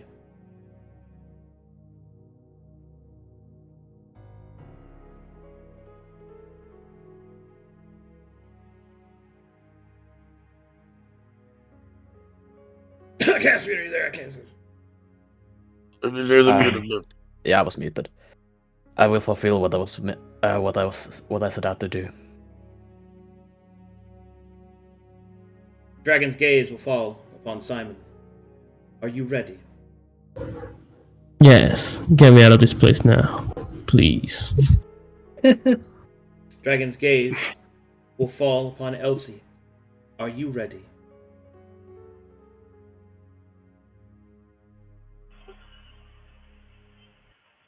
I wish I knew. The creature's gaze. Well, Oh, sorry. Go ahead. sorry. Well, reaching beyond what is, should be achievable. With these reminders. But let me get that ending to our story.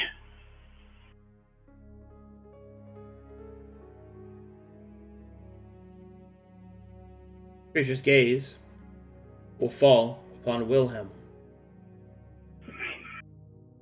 Are you ready? I sure am! The dragon's gaze will fall upon Marlowe. Are you ready?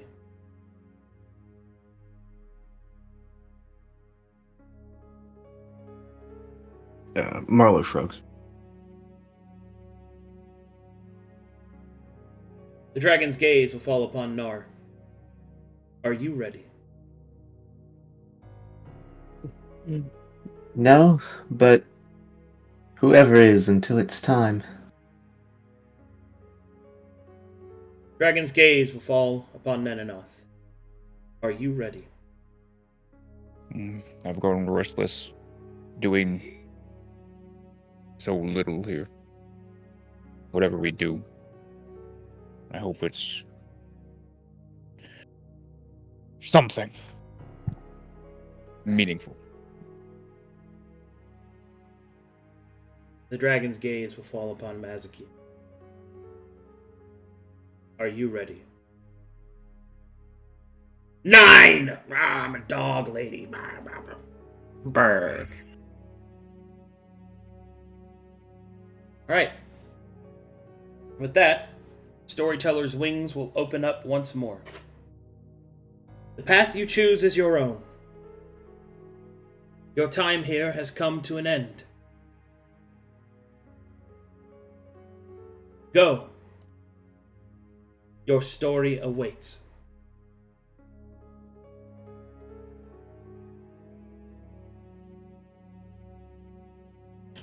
Woohoo! Ready.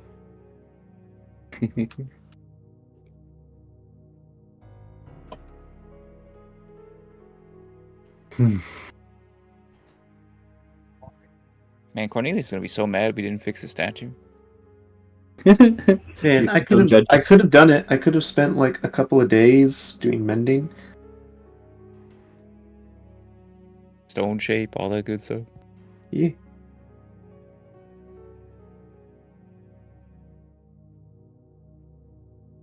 Into a back. My dad won't believe I saw a dragon. You know they're real? Ow. Nice. You know that dragons are real? No way, son. That's crazy. I want to be a dragon one day. That's great. Huh. Is Lazo here?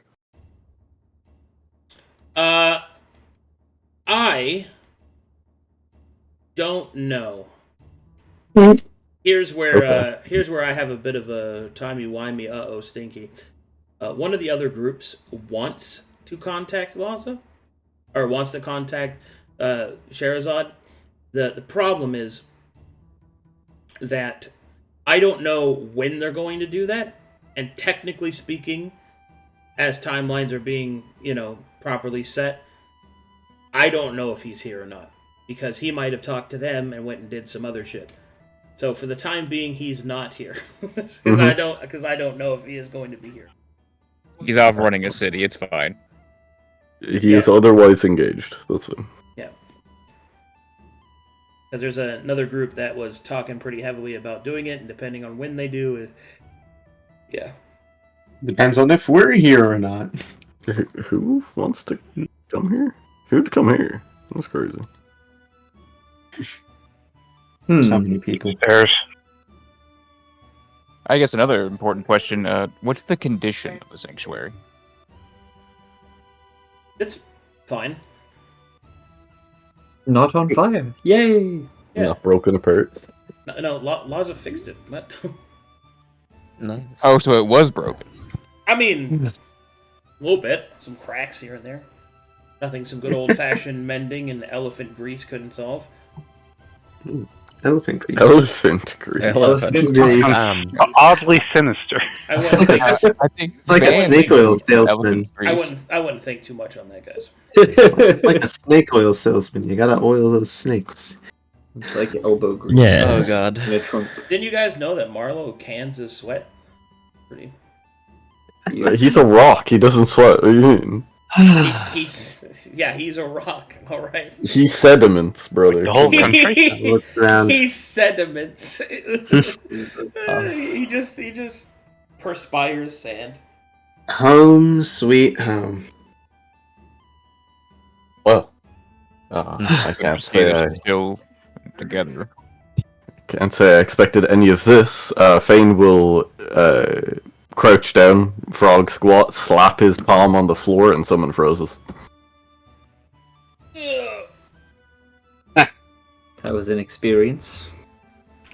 My boy has been gone from me for far too long. Bring him back. I apologize. He has abandonment issues. Yes. What you doing there? Oh,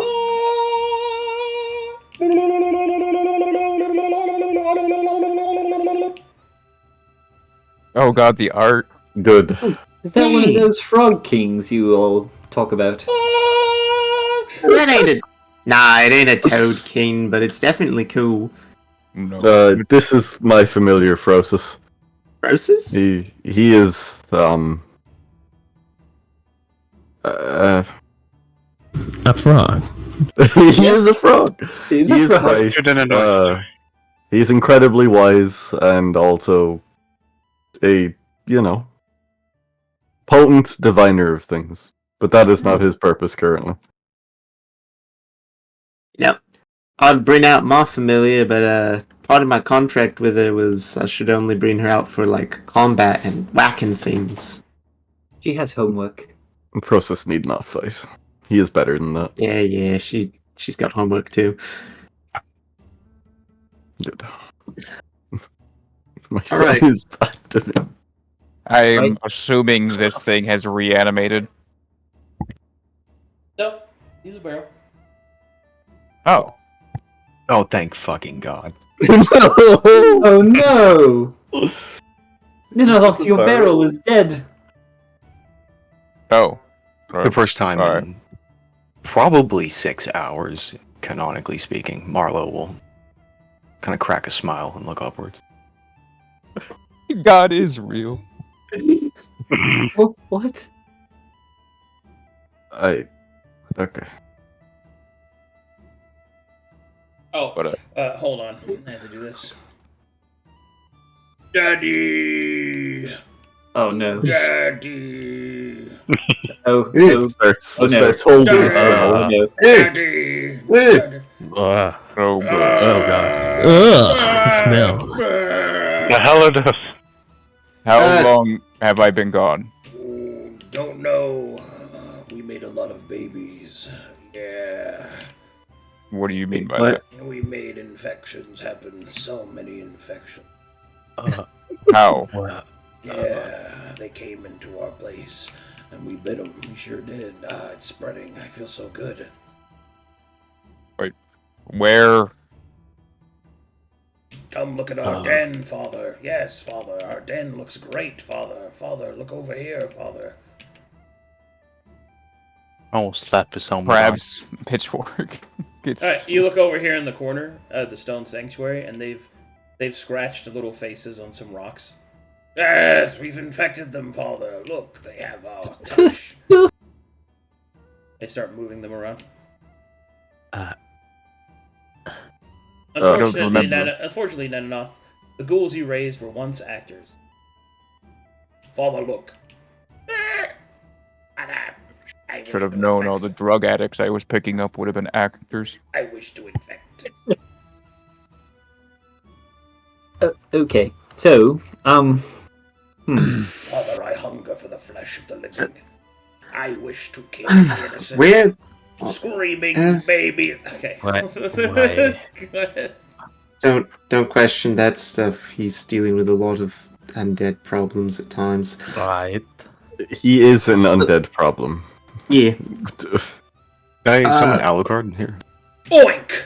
I'm probably like here. Okay. We have a summoning party. Everybody God. comes home after a trip quick, to see everyone- the animals. I need a fucking adult in this room. Quick, everyone Yep. summon your Pokemon. I'll Alright. pop open my sketchbook. Let me tell you all Mickey about Wand, my go. OC. Do not steal. I choose you, Clover. Well, wait, do I have to bring out Vaporwhack now? Okay.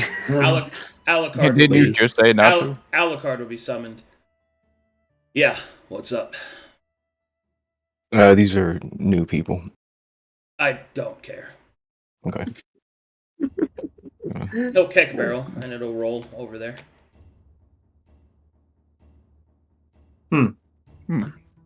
That looked fun. Okay. Right, this seems like a great party and all. That is. Wait, is that a skinwalker? It's got a lot. No, That's got a lot. female. That has a I lot think. of. Wait, hold on. He'll sniff the air. She's got demon all over her. Okay. I don't know what that. I don't know what to do with that, but I'm just letting you know. It's just that's demon over there. Demon skinwalker thing. Hmm. Do you have a problem with my power?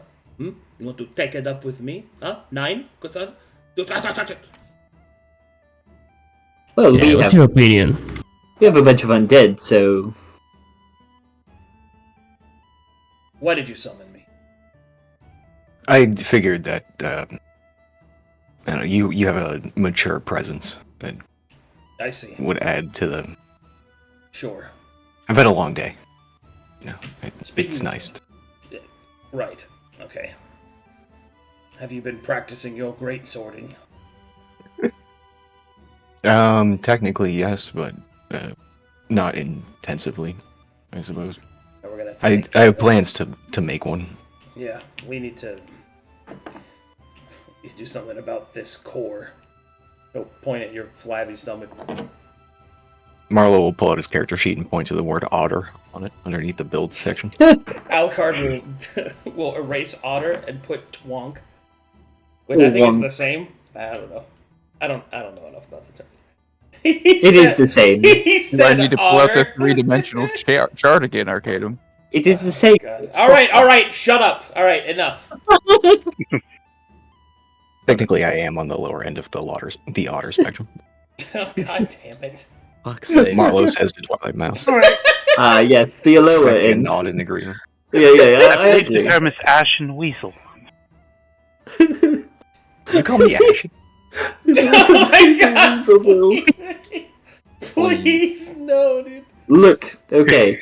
Are we done here, or is there more to discuss? Done here. We barely We began. barely started. Yeah, I think our talking about? discussion was interrupted by the Fucking whatever lizard. that was. Yeah, whatever that was. Well, look, I think a lot of things actually kind of got explained. Evil crazy wizard destroying the world. Yeah, I don't think Loads that's of the only important problem. information about the colors. Yes, we got a bunch of universal background, but not much tangible things to act. More infinite warnings from surprisingly unreliable people. How So- about we center ourselves on what our missions are, what we're going to be doing soon? Which seems that we have access to this phoenix that needs to be taken care of. Or something we could work upon. What of you, your group? We're headed to Alder 5. Alder 5? Yeah. Where is... Specifically the Barrow King's Court, I believe. North of it, but yes. Well, to the north of the court, yes, but specifically due to the... I was granted the answer that the disturbance that something with the prismatic powers was related to the north of the court. That proceeded the whole visions of the world ending, I suppose. We are in luck. We are his allies. We can easily get you into his court. As well as that one. You'll point to the toad. I'm assuming you are of the Toad King's court. His Hey, great be sliminess. warned! This one is incredibly dry. I What the know. fuck is the deal with that guy? He will say in Druidic, so only Sewigg can hear. I know he is, and he stinks. But he has information. Frosis will respond in Druidic. Don't you know? He been taking a crack with you! Acting the maggot he is! Get him straight out and called Shannon! I feel like that was a corpse joke, as well as... Anyway, I'm sorry. Nenanoth, he says you stink. Wonderful. Powerful. Question of him being a member of the Toad King's court. But who looked at Frossus?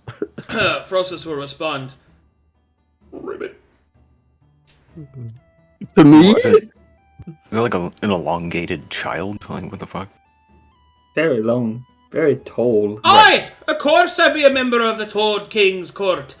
I'd be mate of the water element. He said yes, of course he is. He is made of the water element. You may also find the king a bit in that area as well. You being a druid might be able to get some assistance from him as well as this Barrow King. We have very little information on this Barrow King, but we're warned that he may find our interloping amongst his lands to be an issue.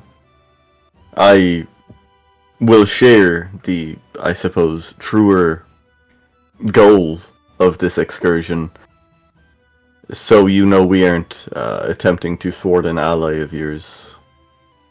Yeah. And I suppose for context, it seems the Leylinnic issue is a twofold one. The Isle of Mana, naturally, which you have informed me you have provided an acorn to, and the Rebellion are sending a druid to. But there's also a second focal point, to the east near the Barrow King's court. One that seems obscured by prismatic energy. The issue seems to be that if one side is fixed and the other isn't, it is like the breaking of a dam wall.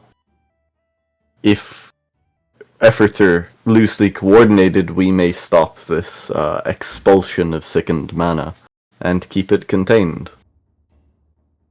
So I am unsure of the Barrow King's undeath. I am glad you can validate his existence. Very much so. I do not suspect him to be an ally. At least. He might be an ally more than you think. He holds within his court many of your concubines. Roots. Right. Wrong sports. Wrong king. But many of you are in the court. Many of them druids. He points back to Sewigg, him being one amongst them. While I do not believe him to be truly the same as you, he still holds to your values. I loosely believe you. If that dragon is to believe to your friend Sewigg here, archdruid of this place. His oath isn't even his own.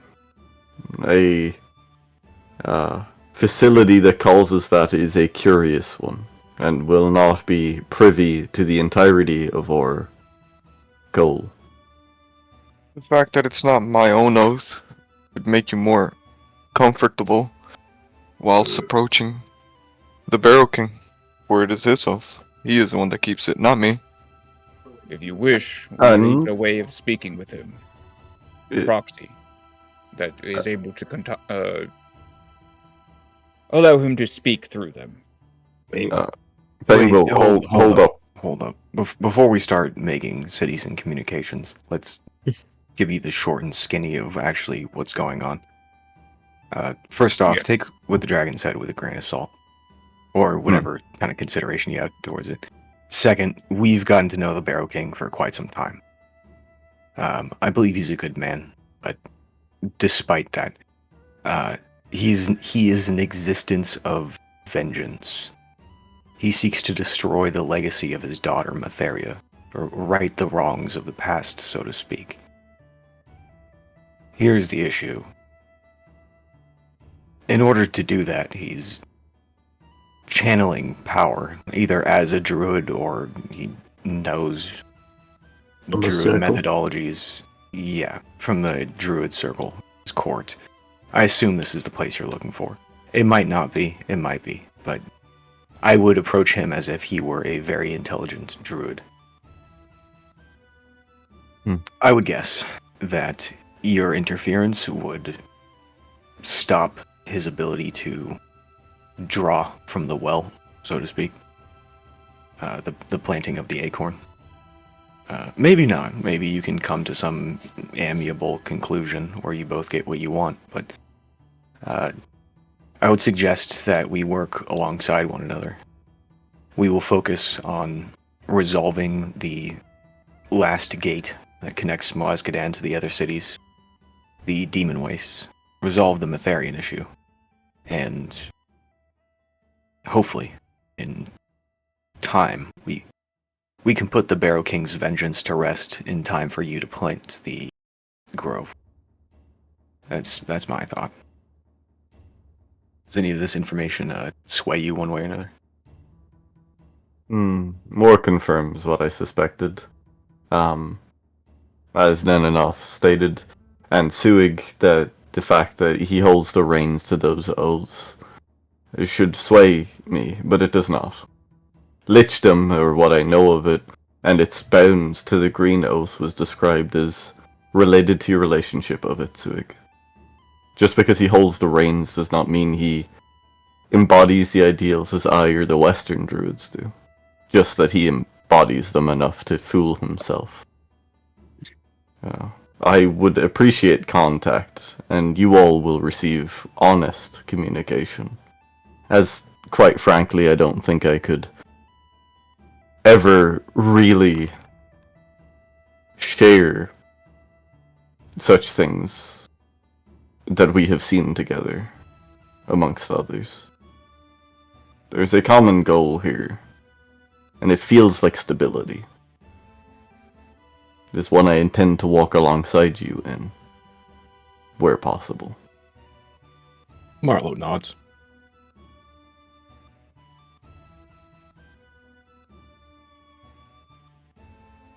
And we'll look to his party. They have anything else to say?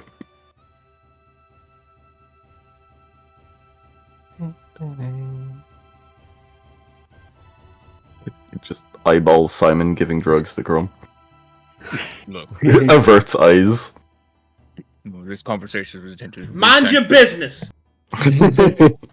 It's an attempt to recenter it. If you wish to ask more questions, feel free. There is plenty. First, do you have a map of the Barrow King's court?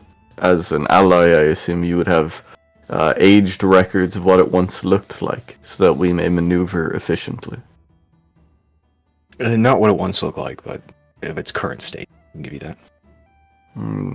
That would aid significantly.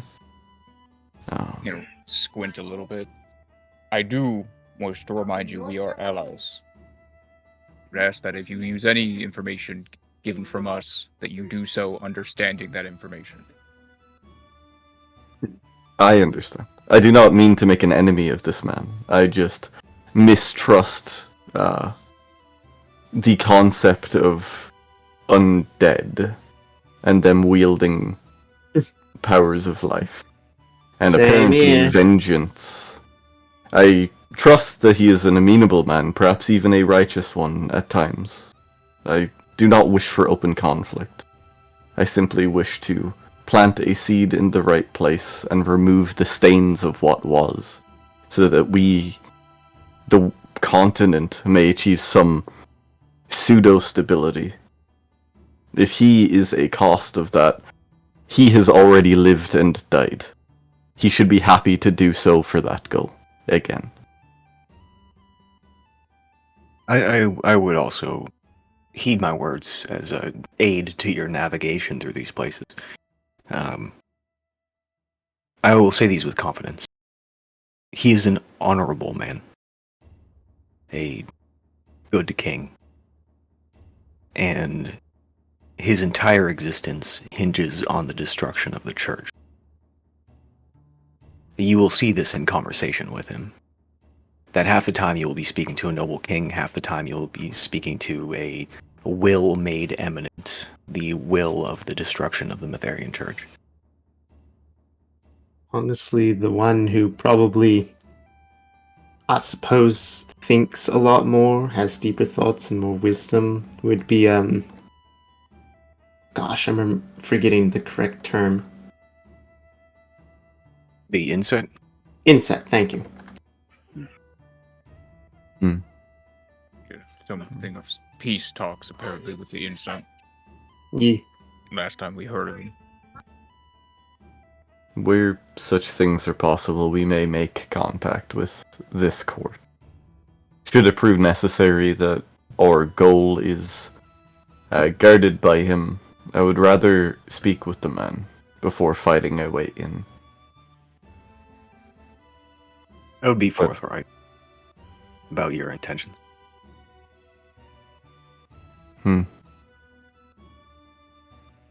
I don't think you're going to sneak around and take his only pillar that connects him to his vengeance. I just don't see that happening. And I think with proper planning and a bit of serendipity, things can fall into place.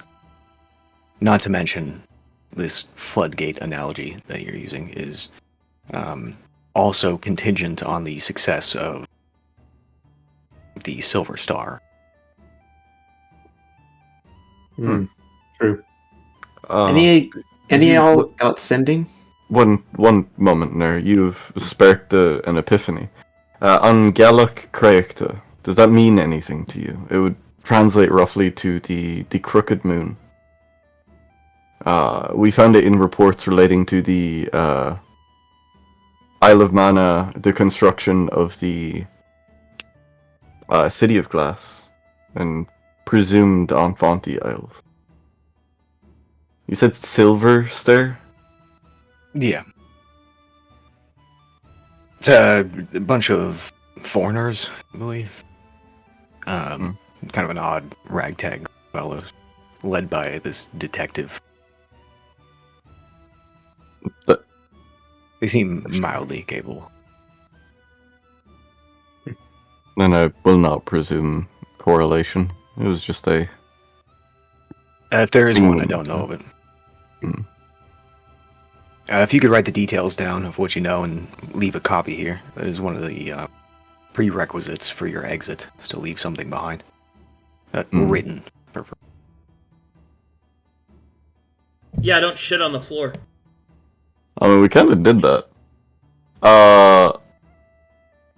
Actually, more relevant to this, as Fane will pull out notes that he transcribed from Elsie, who was researching this.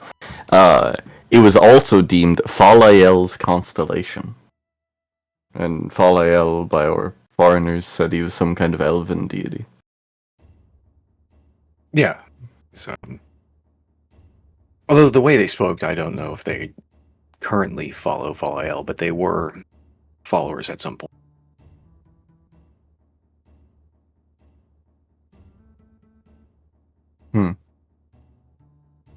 Curious. I will leave a few things here. I've already given you one. Project Iris was mentioned with the storyteller. I have quite a lot of notes. Perhaps that will be another visit's contribution. Well, we have a lot on our plate. I don't know how frequent these visits can be, but you can always talk to Laza or send us a message. And to answer your previous question, currently, I don't have sending. I'll look to Caspian. Yes. Do you have sending? Mm-hmm. So yes, we do. Good. That'll make conversations a lot easier. Speaking of Project Iris, you mentioned it was something that afflicted your druids somehow, yes? No, you're mixing, I think, reports. Iris, at least what we found of it, seemed to be using Anvanti technology to research the transference of genetic and blood traits through church filters to make it hallowed. Like the harvesting of a sorcerer's mark. Ew. Like, I know I get my marks from blood of Tyr and all that stuff, but ew. We also found an altered Mytherian holy text in the camp of the Watchful Knight that held passages and pieces that seemed to denote a building of conditions for the recreation or summoning of Mytheria herself. In conjunction with the iris notes, I would presume they're trying to harvest piecemeal genetic material in order to find a replacement. I don't know. Do you need to hold on to this book? Do you mind if I borrow it? I don't need to hold on to it. I would This is something I'd appreciate, like to as delve into. usual, a copy is... I will hand you the original, and I will fetch it. Make a copy as you study it. A thought on that, actually. Perhaps the maidens we've heard of, holding her power. There is knowledge we have of Mytheria and her current status and her position as a pseudo-goddess. It is believed, from my understanding, that maidens who are the ones currently holding her power, and the Restful Knight most likely is an individual who is aware of this process. It transfers from person to person. Perhaps they use this information from Iris, the transferring of power, to transfer the power from one maiden to another. Or perhaps they're trying to make a perfect vessel. Wait. And perhaps it is both. This was located along the coast of Souls, where the Mytherians were harvesting ambient spirits in an attempt to garner power for an invasion force on the west.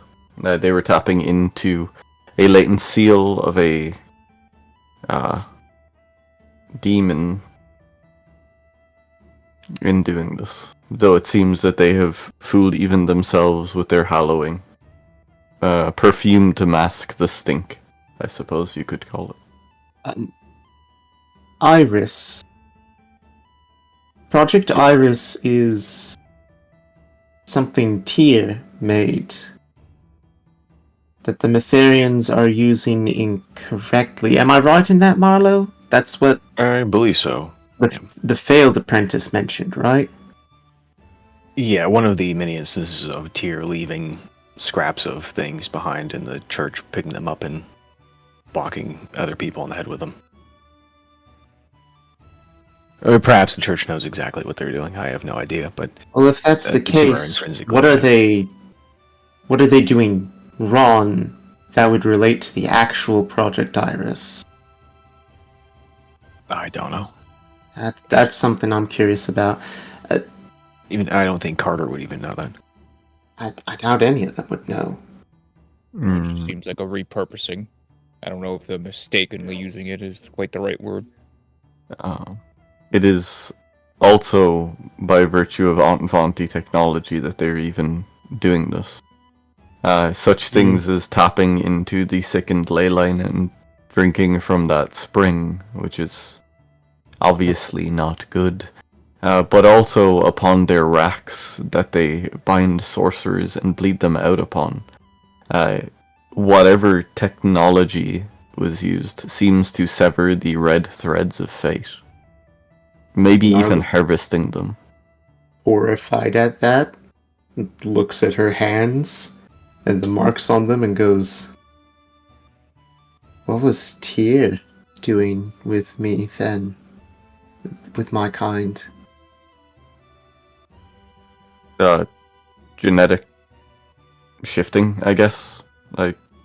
You said it was his blood. It is very likely that in your lineage this was the process to suffuse your blood ancestors with his own genetics. I don't know. Part of it we were able to understand. Giving you power to give ambition to those that would want to be more powerful in magic, yeah.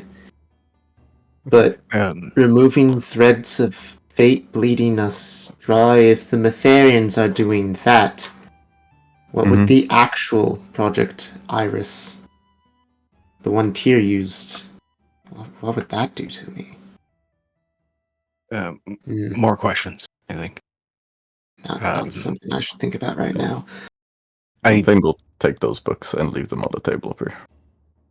And come back. Marlowe will grab the Metheria book when I give it to Mr. Demon, see what he thinks of that. But meanwhile... Fane, when you approach, he offers you a cigar. A cigar? Yeah. He'll pause a long second, shrug, and take it.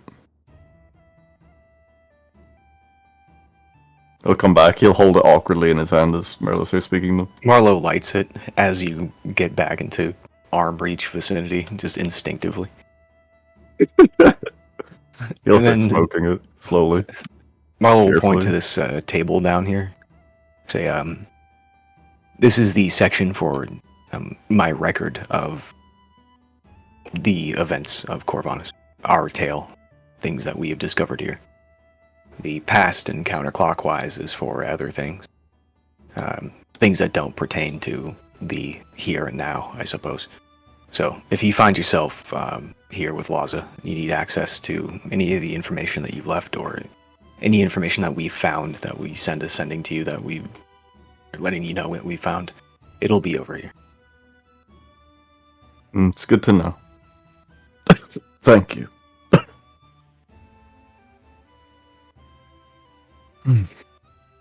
Great. East, Alpha 5.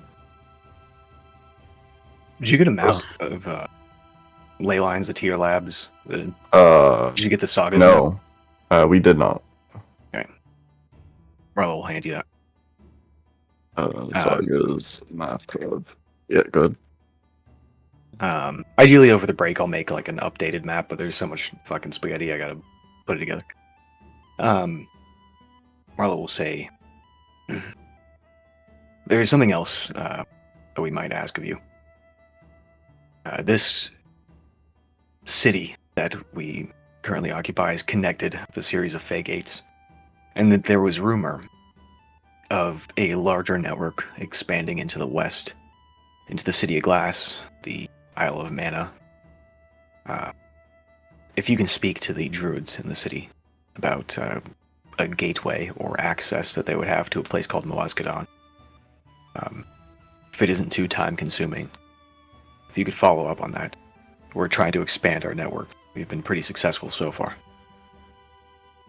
Yeah, I can take the request back, presuming that you are amenable to an allyship with the West. We're a neutral zone. We're amenable to anyone who follows our rules and is willing to visit us. I will advise that the delegation be a tempered one, then. Marlowe, no.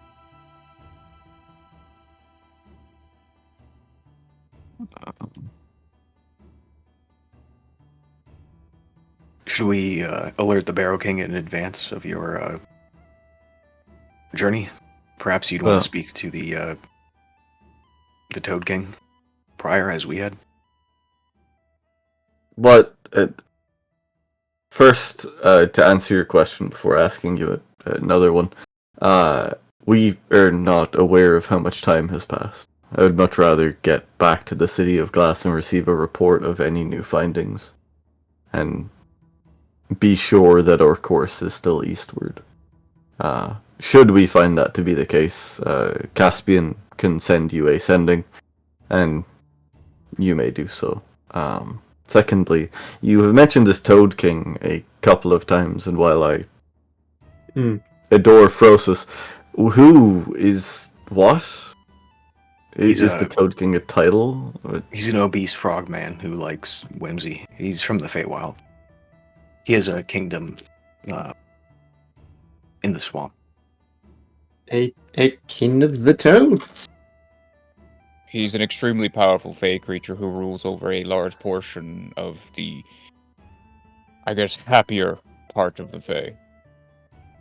His power is waning, for obvious reasons, throughout the continent, but it is certainly something I'm assuming you wish to assist him with, at least in... He helped show me the layout and all that. Yeah, the line. Informed us. He specifically showed me the danger of the Isle. Are you just doing coke on my table? Not yet. As you Was it Go the ahead. first time someone's done drugs on the table? as you say that Caspian finishes the transcript of his vision, then he sort of just hands it over, like, who wants it? This is what I promised earlier. The transcript of the vision scene. I'll grab it, stick it on a pile that is not performing. Yeah. You refer to your experiences as scenes? Interesting. Visions. That he has seen. He has a strong Calcutetian accent. My I see. apologies for the accent, you see. No, I understand. Just thought it was funny. But in either case, that is what was seen, yes. Also, as stated, we have someone you could, when you return, speak to, that would allow you to speak to the Barrow King directly. Talk to Laza, and he should be able to retrieve them. We will inform them of your requests. If need be. I trust your judgment and your approach to the situation. I just want to make sure that you don't bite off more than you can chew. Make the wrong steps, so to speak. It is better to have the option, but we are treading into uncertain waters. So I will take things slowly. This contact, is it the inset that you mentioned?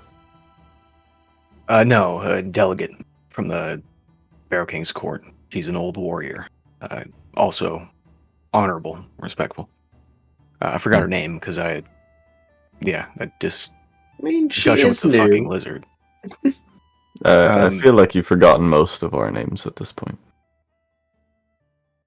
Except for Pedro. I remember. He'll smile, sputter.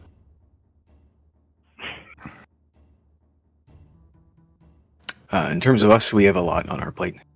We have a meeting with the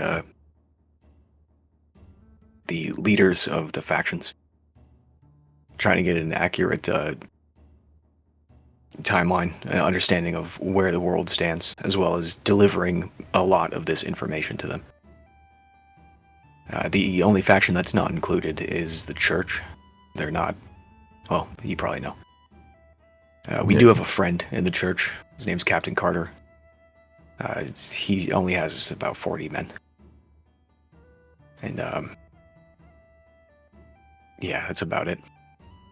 But we'll keep you updated with the results of that meeting, anything we find. And I suppose we're off to fight a phoenix or something. Fair. I'm not sure how we can aid you any ways close as you have aided us.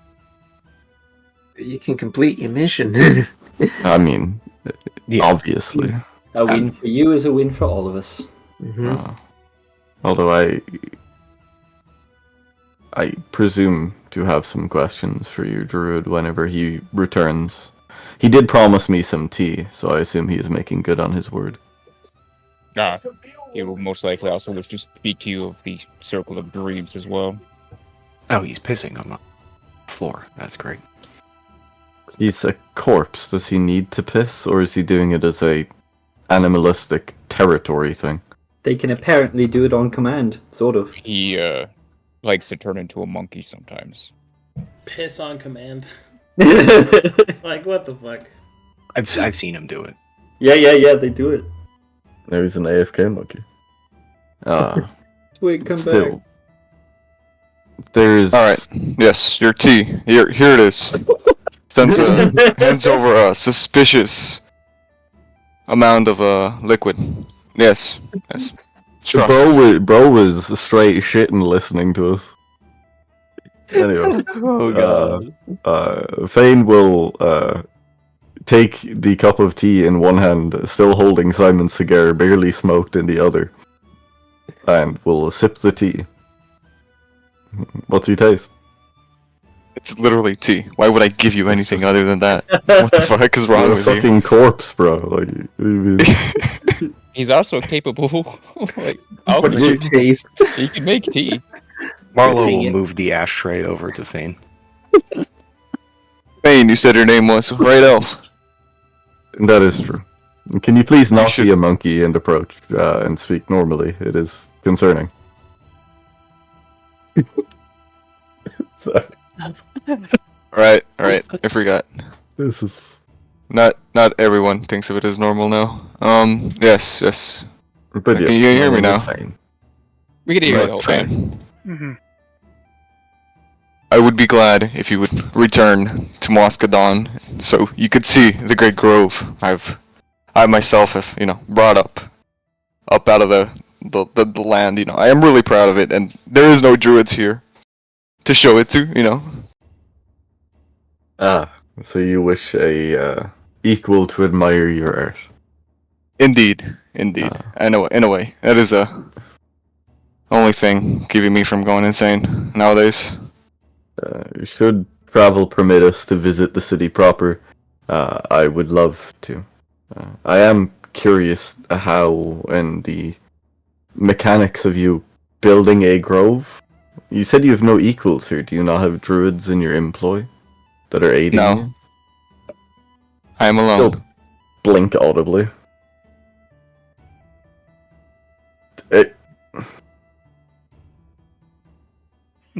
Arch Druid. Yeah. The only one. Yes, he is the top of a pyramid of nothing. If he has no others. Fair. That title is fair and true, and it is a feat to accomplish it. He is the top of a pyramid of great accomplishments. He is the best druid we have. I appreciate this, but it is a curious state of affairs that one so potent is so lonely. Well, it is the path I've walked, and it gets lonely sometimes, but alchemy is there to quell my loneliness, sometimes. Yep. Take a drag of the cigar, sip the tea. You're just doing a line of coke on my table, then you just climb over it. Please, make yourself at home. Fuck. How did you open this? And Nenenoth spoke of a circle of dreams. Fane's eyes will flick to Caspian.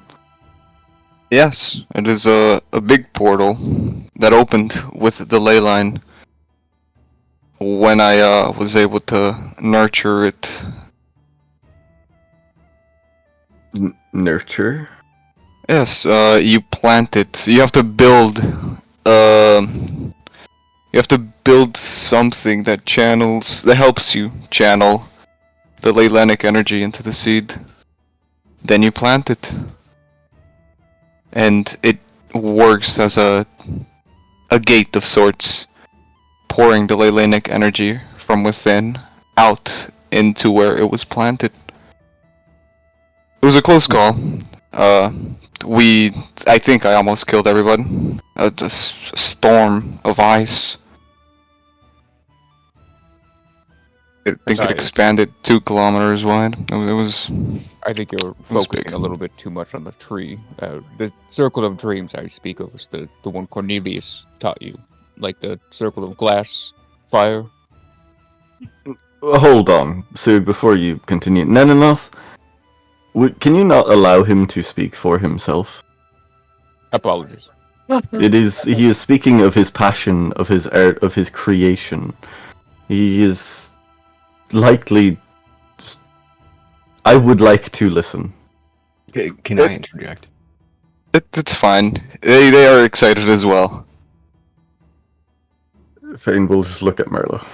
Another point about the Barrow King. He's a foreigner. I believe, from Calcatesh. if you mention, I think the more you speak about this druidism thing, the more I think you will have a kin to him, or at least the ability to communicate about. I'm sure that if you mention Lorne, he will know who that is. A potent connection, though. Yeah, there are a lot of lines to be drawn, I think. But yeah. Still, to the point, focal space for Leyline energy to draw into the seed. And then attempted harnessing of it. You almost killed people, so I assume energy's gone awry. Yes, you'd have to bring it into control. I myself found it a bit difficult at first, but after a few attempts, I was able to harness it properly. Impressive. And what is the bounty of this grove? Have you linked it with the rebellion? Like, they did not speak of you. No, I've not. We've yet to talk to the rebellion. The closest to rebellion we've talked to was Lander, the merchant. He is not particularly faction focused. Let us Yes. Oh, also about the grove, it allows you to control the energy, the mana that would be in the area of where you plant it. Like right now, the Twisted Pines is not what it used to be, for I have messed with the energy there. Huh. So you can change how the ley lines are drawn upon? The strength of them? What? Yes. Huh. You could heavily incline it towards druids, or you could do it towards other casters. I've personally set it so that there is more sorcerer births. A curious choice, but understandable. Sure. That is an impressive feat. Yes. Also, there is a setting there for the prismatic. I personally have not touched it or messed with it. Oh, I do want to talk to you about that sometime, Sewigg. Yeah, I'm open to options. I know of 3 circles of stone, waves, glass. Yet Circle of Dreams was mentioned. Yes. Is it related Circle of to the Dreams. dream? It is. It allows you to enter the dream. Looks like Caspian. I believe that the Circle of Dreams is something that's lacking from this place. I do not know why, and I have yet to research it. I've been too focused on other matters. I'm not a druid myself, but I've heard on Calcadesh of such a circle existing. Yes. The Mad Wizard. He had his hand in it. In the lack. Wanting not to have druids communicate amongst themselves in the continent, so severing it from the knowledge of all. And you are lacking one circle. If I remember correctly, it should be the Circle of Fire. There's Circle 5. of Dreams and Circle of Fire. Important to know. Yep. Caspian, this could be correlated to the initial construction of the City of Glass with the Dream Chamber underneath. It is a focal point for a connection within Dream, much like the Forest we walk through. It is a point where entering Dream is significantly easier.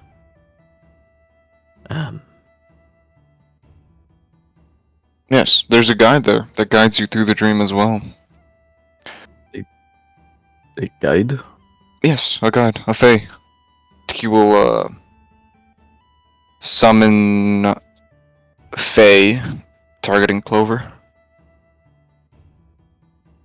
Just wait a moment. Could be here in any minute. Fane Pog, does he recognizes the spell?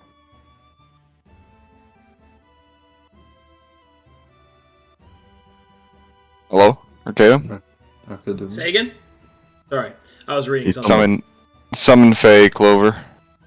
Oh! Okay. Yeah, I can do that.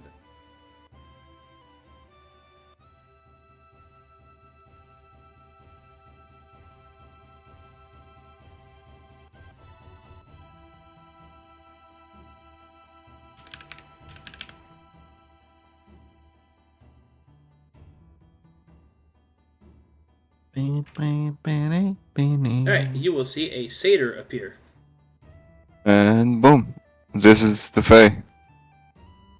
Oh. Yep. The guide of Corvanus, as I understand it. She'll The last guide was... She'll kind of look around and be like, is there a reason that you summoned me? She'll say in... Yes, there is. This is a fellow druid.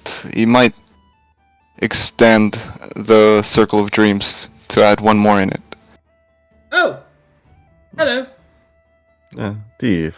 I'm Fane, McGuire. This creature is so moist.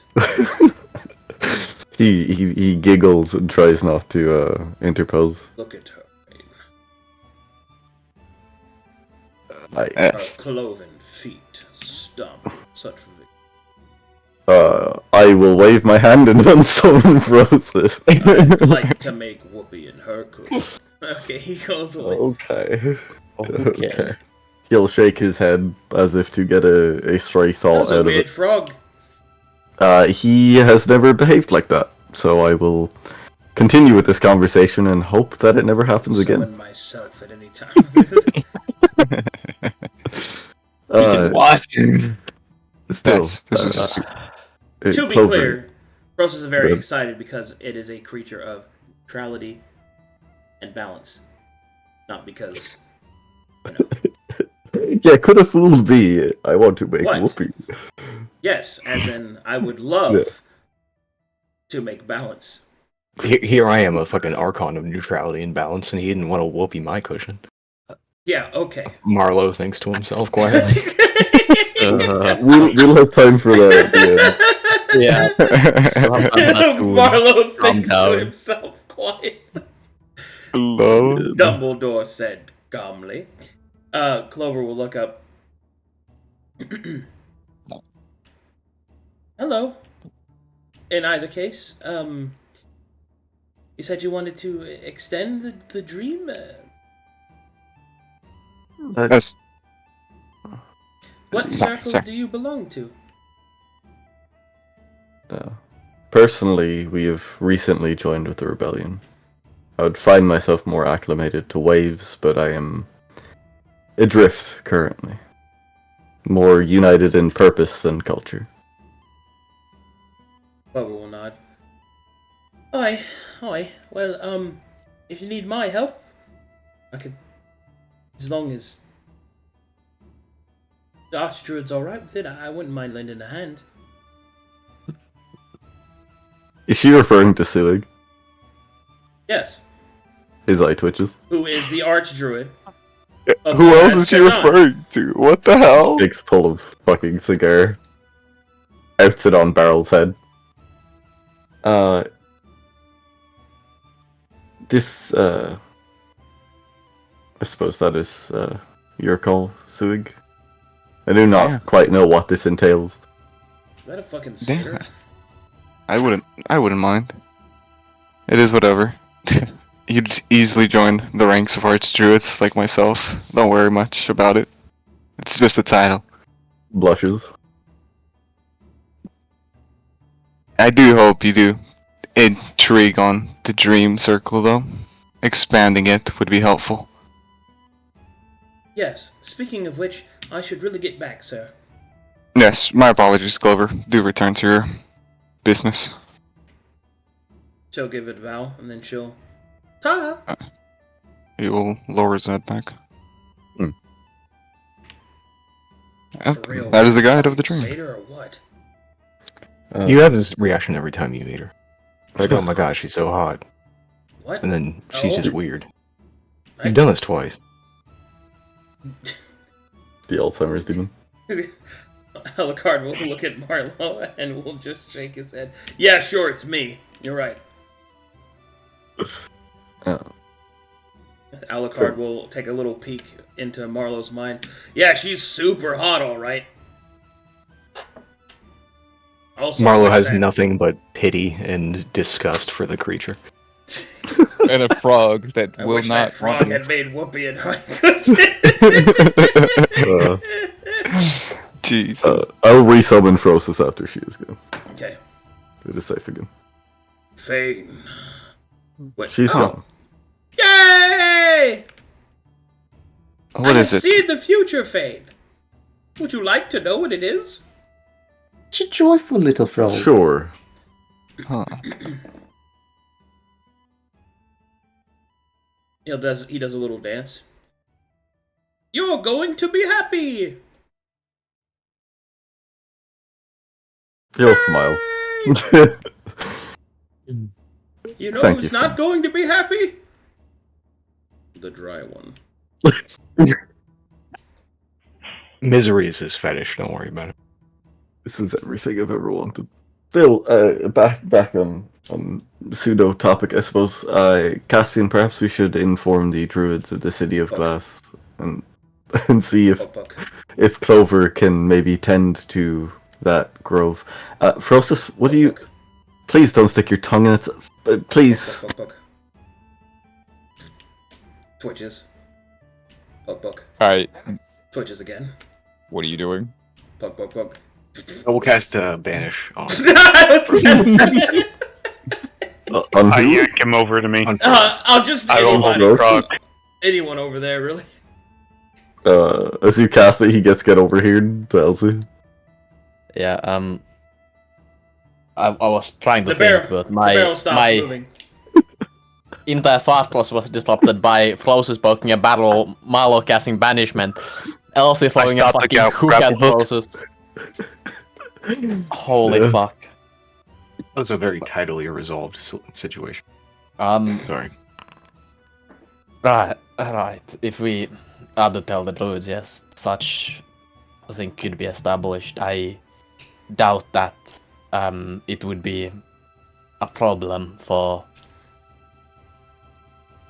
Ward or Own for such a thing to be established. I believe it would only further the influence here. Obviously, it's a matter that they could play a direct hand in as well. If it is done under their purview, I believe it would be most successful. Then we should beseech them when we return to the city, and bring a full report to the druids after the fact. Yes. So tell me, is there tenets that you have for your circle? Are there guidelines other than be undead and pursue lichdom? No, those are just personal guidelines. The small goals I have set for myself. To keep myself from going insane. Yeah. As long as no damage is brought to the circle, I don't really care of the actions of the druids. Within it.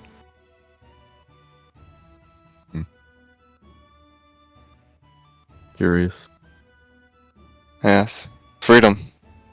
Freedom to choose their own neutrality, so to speak. I would like to visit this place properly. When I'd be things in glad the to east are show done. you around. This tea was very good, though I suspected it to be poisoned. Why would I? Honestly, because I am prejudiced against someone undead. Yeah, why? There's nothing wrong with undeath. Is your taste not for different things than tea leaves? No. I have no taste. I don't eat. The only thing I consume at this current time is exposure. Oh. Could I? It's like, because I'm fairly sure you do drugs as a monkey. No. What the fuck? Yeah, go ahead. No. I will admit, your response out of character was not convincing. No. He'll himself quietly in his head. he'll squint, but he won't really press the issue. Still, this isn't the first time I have found myself aligned with a dwarf. A curious thing, I suppose. What's so wrong with being aligned with dwarfs? Years of prejudiced judgment against each other, angered at lawful society and their deals made with the church. Something to do with some guy named Tolkien. I don't know. All right, you were young, huh? I am 37, I think. We've been traveling quite a while. I'm young even for my kind. You're like a boy. Yes. Boy. You're a child. Well, Yes. child of elf. The prejudice only starts when we get to know each other. When we know that we can, be comfortable with one another. Oh no, you don't. I grab and pull him back. I mean, he can speak in my brain. I don't think physical proximity changes anything. True. It's a funny creature you have there. What is it? He's fucking driving! Wait, no, he's a little moist. Gross. He's like he's like a damp rock. Like a cracker you dipped in water. What? Marlowe smile. Fair, will shake his head, realizing he spoke out loud. A damped rock? What is that? There's a lot of water analogies that I have to live with, and it is...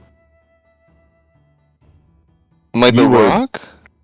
Yes, you are a damp rock, Sewigg. Oh. Is that a compliment? You're my yes. Yes. I heard that, Marlowe. You're my damn rock. You're so solid. Considering Nenanoth is like desiccation itself. No substance, just drifts along. Breaks down and then easily. Nenanoth has character to him. You just gotta get to know him, Looks at weird ghoul children, disregards opinion. Yeah, yes. I can't wait to infect the innocent. I particularly hope that I can infect some children, and so they'll eat their parents. Do you think Father is proud of our evil? I think. I would like to mention that they're also drawing crayon drawings on the floor. Yeah, we're so creative. We're actors. It's me and Daddy in a helicopter. They're just misunderstood.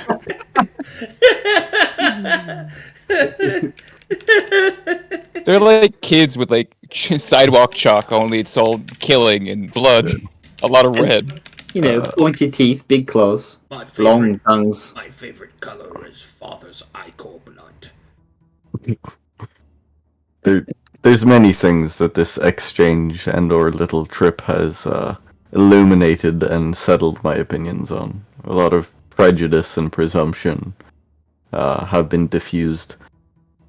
But mindless undead are still mindless undead. It is strange to me that you would keep them in a neutral zone. But they are not mindless. They are under the control of Nenanoth, and Nenanoth is neutral. Toddlers, even. They're just as mindless as Twilight Mouse, I'd say. Hey. Sure, it's fine. It's fine. My crayon drawings are way better than this. I want to resurrect my rat master mentor. I'm sexually attracted to my teacher. Each of the different goals will start saying. Look, it's me and Rat Daddy. So we're amazing. Doing weird things. Breakfast will speak, and the druids will listen. Oink. Translated. In what other case, I am emboldened to see that the Green Oath has found confluence between the two of you. My bacon is most bolstered. That's a... What? Slapping them. Oh, nice job. I like your demon pig too. I am undead. It's also an undead abomination. It's very dry, Fane! Incredibly dry. but somehow more respectable. Why is the pig more intelligent? Never mind. I'm just. The pig was made by an actual necromancer who knew what they were doing. The ghouls will start Right. scream crying. So at was Gruul. I. What? By the same guy. The ghouls are scream crying at you, Nenanoth. Yes. She wiped out our pictures. Yes, just make more. Okay. Yes, They a start proper drawing, they start necromancer. Ah, I'm being crowded.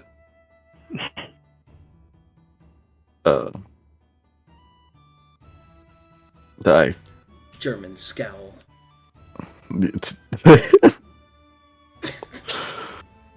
Incredibly accurate. And now I do know- breakfast is flying around with fucking. I would like to say that you seemed rather unbothered by the existence of the actual demon in the room, but the undead are the Yes. thing that bother you.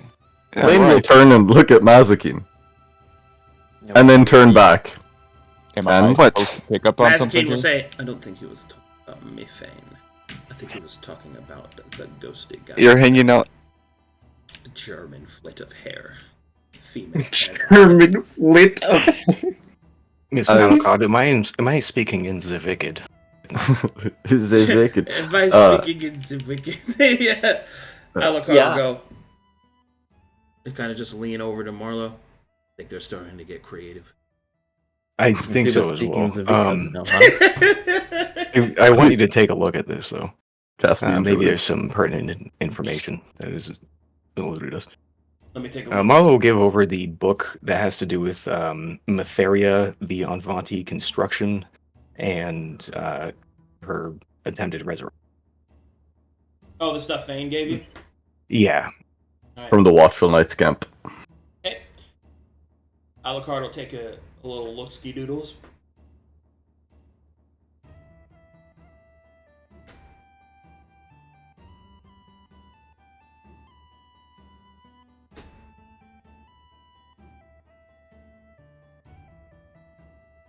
I don't know why we're all waiting when you were talking to me a moment ago. Yes, you were right, Nenanoth. My prejudice is more against the unthinking, presumed uncontrolled in your absence, ghouls. They are given a command, and they are controlled by that command, whether I'm here or not. You seemed awfully concerned at their speaking when we had returned, and they approached you. So either you have no faith in your own commands set to them, or you were covering up.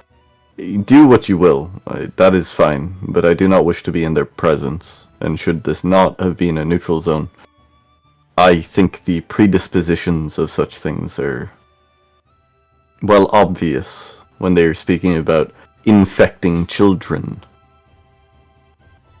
There are some flaws in my designs, but there are ways I have figured out.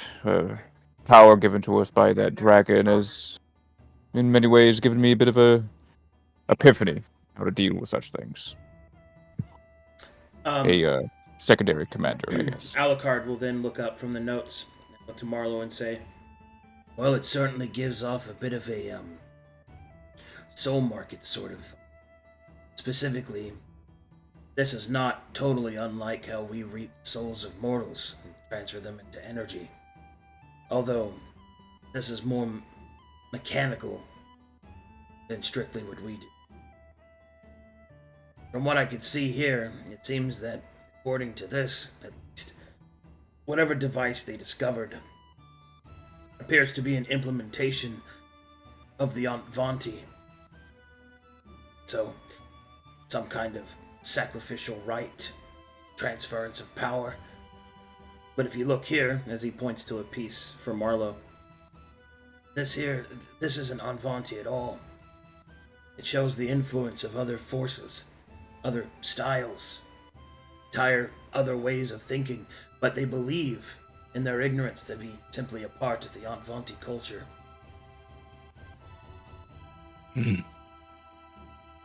Marlowe will jot notes in the margins. maybe what it is a representation of this tier that you've been speaking about.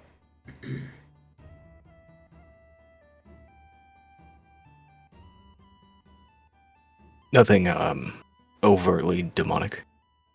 Well, I mean, not directly. There are certainly Okay. some methodologies that seem similar.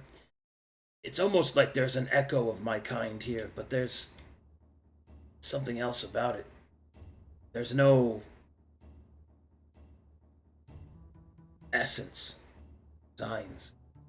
They're empty of anything, good or evil. Purely mechanical. Logic. What is strange is this here, as he points to some writings. Now, this is where it gets a little interesting. You see, these words, they've written them down as if they're just arcane formulae, but they're actual words. Because of my natural gifts, I can read most languages, and that is written in a language that I can barely decipher, which tells me it's otherworldly. And as such, I think what the Mytharians, at least according to this, have been using, they've mistaken for something completely different. It's almost as if the acts of this, I presume it's a prayer, is in actuality the continuation of some kind of spell format. Look here, do you see the prose? As he pointed out to your bardic tendencies. The prose is in that of a prayer. But if you extend it out, as he will magically write on a piece of parchment the full prose in a singular linear form, it's just an equation. The prayers they've been doing, it's just an equation. They're adding to something.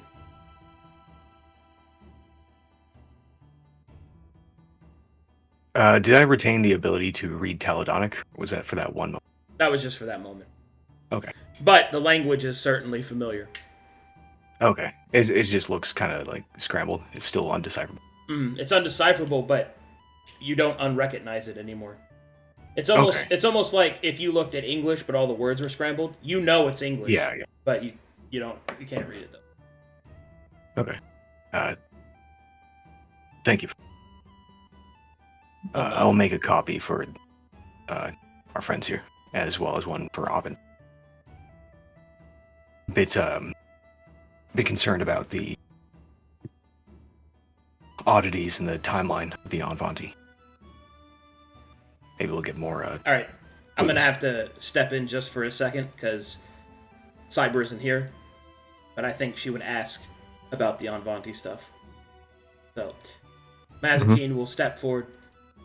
You there, Marlowe? Is it? No.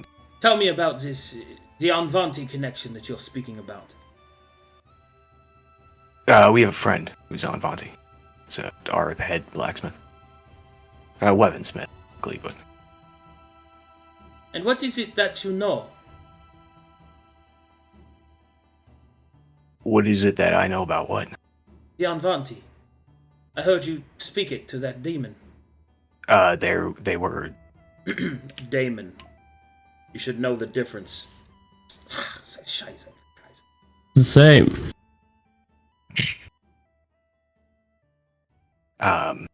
They were descendants of the vegan people.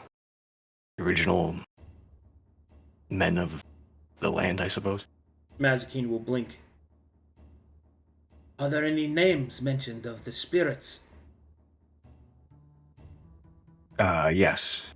We have all of them. Rough details about all of them. May I see this? Yeah, follow me. It'll take some time for me to copy this as well.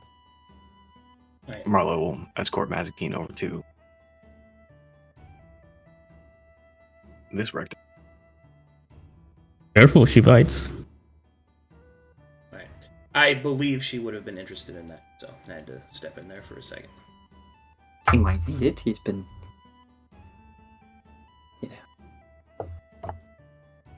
Yeah. Okay, well, that copying's happening. Anything else? Fane will look up at Simon.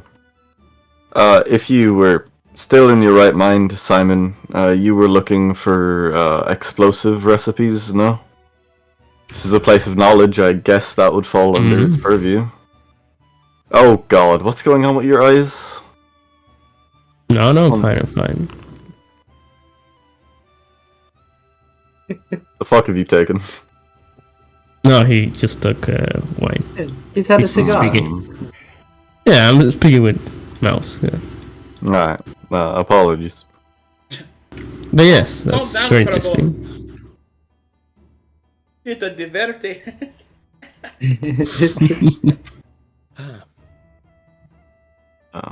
Sin graça. Sewigg, you said you were an alchemist. Yes? Oh, yes, I'm not a great alchemist, but an alchemist nonetheless. A side hobby of mine. Do you have any recipes we could use? I have that recipe. Well, you have a dream druid, so it should be fine. I have a recipe for black silver. I already got that one. No, you do. Well, that's the only recipe I have. This guy's swapping Pokemon cards. I already got that one. I don't think Fane knows what black silver is, so he's not shitting himself at the revelation. Maybe healing potions? That's like basic alchemy, you should have that one, no? No explosives? Looking for explosives. There's little practical use here. Most of what you'll find will be histories or your knowledge. That's wrong, I want explosives. Sorry, I don't research explosives. I have no use for them. You're lame. That's bullshit. Anything Wait, hold on. Poisons? Well, we left. No, I don't research poisons either. Alchemy is a side hobby for me. It's not something I use most of my time in. So it's for teas? Yes, What are you good it for? is. Alright, at about Being this point, a druid. At this point, Marlowe, you would have finished copying down the information you have. Like, there's the red one, and then there's the green one. She will. She will take it. Dunka. Don't forget. Oh, I the must black leave demon something one. behind. Yes. Janata. What would Mazekeen leave behind? Let me look at her.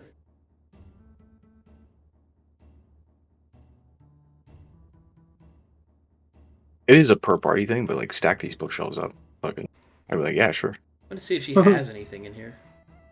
It's probably not on her inventory, but I imagine at some point when she was researching on her multiple, like, natural 1 and less than 3 rolls, that she would have damaged a book and just kind of stolen it. Never looked at it again. No, I know she took a bunch of stuff. You know what? I know what I'm gonna do. I'm gonna pull a hat trick here. Mazekeen will put an old man's journal into the library. No. Oh. Oh. Yeah. I have paid the price of your help. Oh, thank you. Marlowe will grab the journal and put it on the sorting desk where it belongs. As you place it on the sorting desk, it'll pop open and you'll see that it's a journal of an old man describing his love for his grandson. Okay. Last few pages are oddly tear-stained. Blood? That's fine. Even still, I suppose while we are on a more practical exchange, are there unique spellcrafts, item recipes, if you have it? I'm like curious what could be applicable. I like ice. What? No, we don't focus on crafting, Fane. We focus on keeping history. Crafting is something I do on the side, but that's I think that's just me. But history holds a lot of useful and lost ideas, technology, prototypes. So you have a library full of all of this history and you don't use any of it? No items? We craft the cradle that nests the future of life itself. Mazekeen. Also known as library. Mazekeen will roll her eyes and will say, "They have nothing, Fane. There's nothing but books here. No weapons." Nothing. We have I'd information. like to get an orator sometime. The last hour of pertinent information we've just given you to achieve your goals. Oh, you did come across some monastic scrolls. You just looked in the book about the 5 ancient. Mazekeen will things. look over to Nenanoth and will say, "You say fighting?" Monastic of styles. I say we'll have weapons after all. I have no idea if she's into monk stuff, so I'm just gonna leave that one there. I don't think she chat. If that's an option. I don't know. I mean, maybe she'd read it out. Okay, for the second time, for some reason, we're not a fucking armory. We're a library. Yes, I know. Well, but Mazekeen is evil and mean. Marlowe does not think quietly. He says aloud, very blunt. We will be getting access to a large forges soon. So perhaps in the future we might have something of more combative use. But as of right now, the city is still being rebuilt. Much of such things are secondary in our priorities. I think it's slow. It's up and running enough.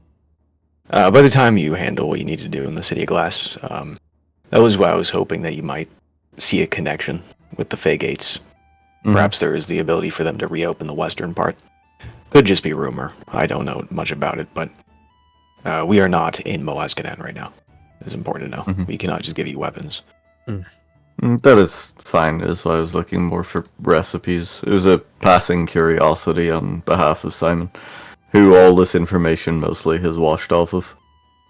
What about yourselves? Do you have recipes you are willing to share? I have an item I am considering what to do with. Arcadum? Yes.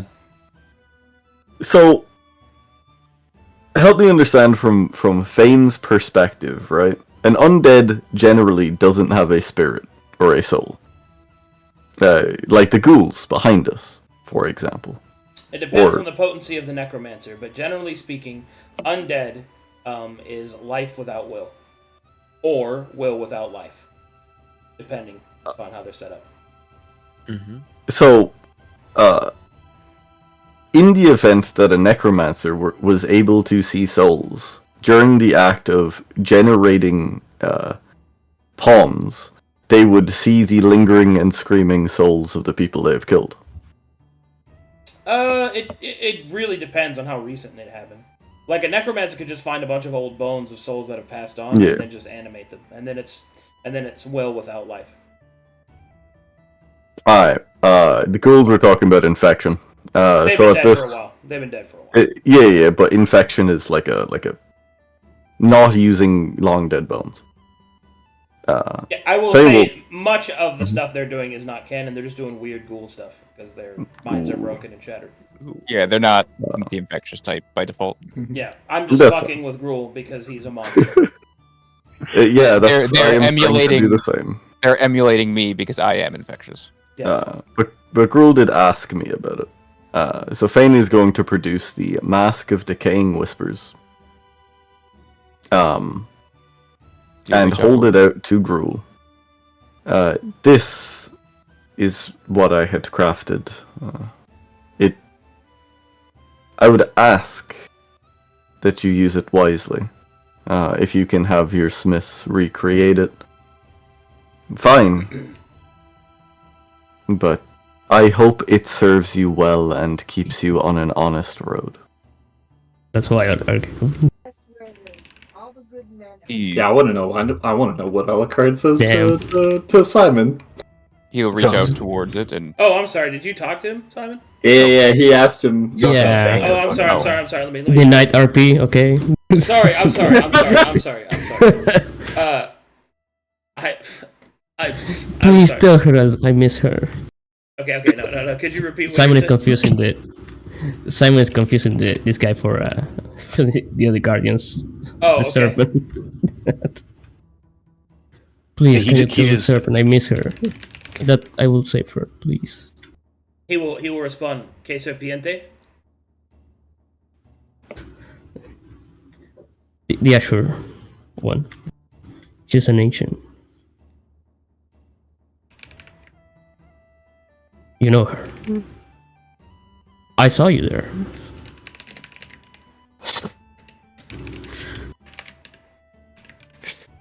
He will say, "Uno es el donde?"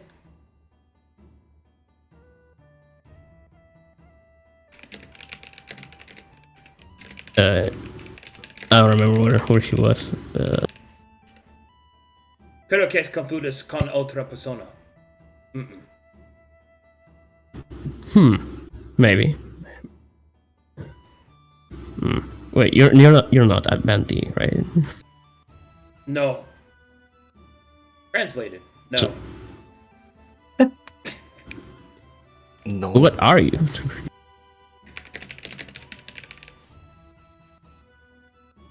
Soy uno demonio. Oh, I see. Demonio. All right. Sorry, my bad. Translated, friend. Está bien. Yeah, after witnessing that, it'll kind of turn back. Uh, I always hope to keep myself honest, but I have found myself slipping. Many greater beings overwatch some things.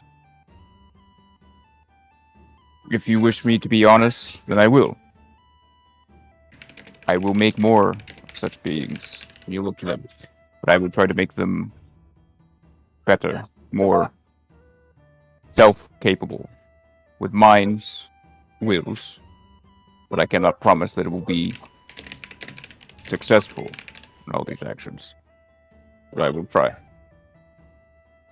Fane winces heavily and considers the necessity of this choice. Fane, perhaps some ease of mind. Yeah, go. There's a fire in a village. A lot of times people don't run to grab buckets of water.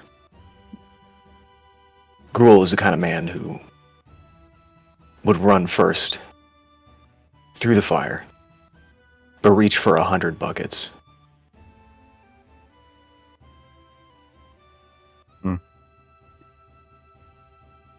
He'll nod, understanding the water-based analogy, and he'll let go of the mask.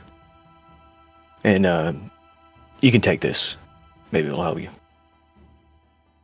Marlowe will give Fane his scribe kit. It's used against the Fae.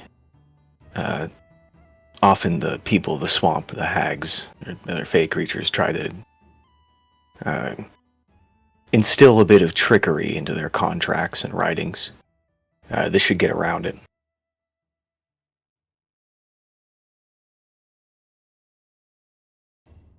Thank you.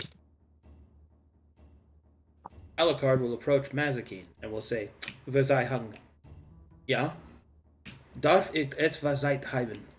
She'll nod. And then we'll go over here for a second. Continue. How close is Sylvan to Druidic? Because I heard Hunga, which I'm fairly sure is hungry. Maybe. Is there an in-character language correlation? Or is this a, hey... Too wicked? No. But you will see Okay. that Mazekeen does not appear to be. Wince, but continues. I know I wasn't listening. What the fuck? Why weren't you listening, Caspian? Sorry. I was busy. That's fine. Still. We will be in contact. We must report back to the Archdruid of few things that we have discovered, but mostly establish a timeline. When we know when we will act and how we plan to go about it, we will communicate this. Be it heading to this court of the Toad King, or speak with the Inset. That will take some time to decide. Well, I suppose we'll be staying at least long enough for me to finish learning Hunt. So give or take 2 weeks. At the City of Glass still, at the very least. Alright, you guys will see that Alucard will pull out some materials, and Mazekeen starts to look at them and pulls out her jeweler's kit and starts to polish and shine some stuff.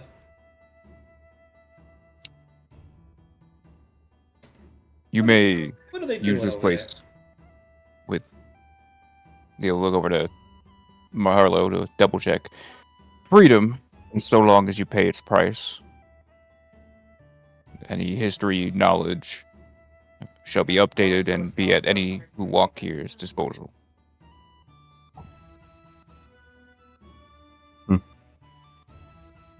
That is fine. And a price I believe we have paid a couple times over now. But it is good to know the culture around such things.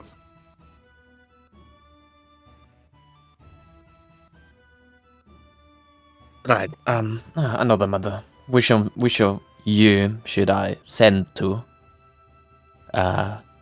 Once we've come to a decision.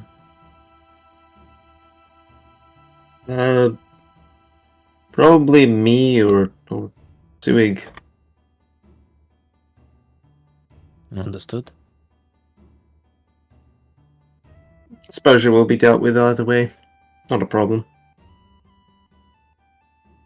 Yes. Exposure is a It won't be- problem. Most likely it will not be generating exposure. Oh, if it's that, then sending Knarh. Otherwise. Is at this point, you guys will see that Alucard will start to channel energy into something in Mazekeen's hand. Can I Arcana check that? Sure. Ooh, I want to Arcana that as well. I don't have What? Arcana. Oh, 15. Damn.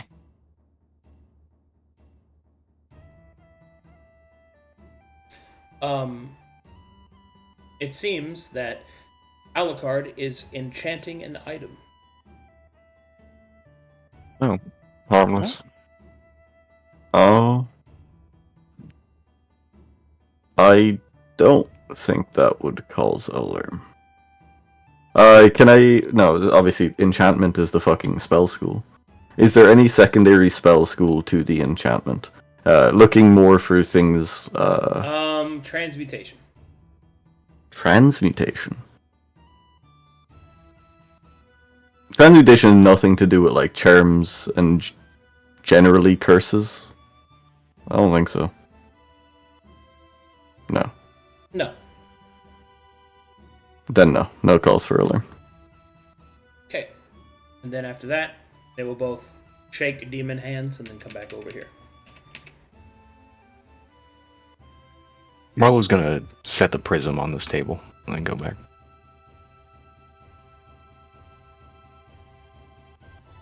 Iman, you said your name was right, Alchemist? Yes, that's my name.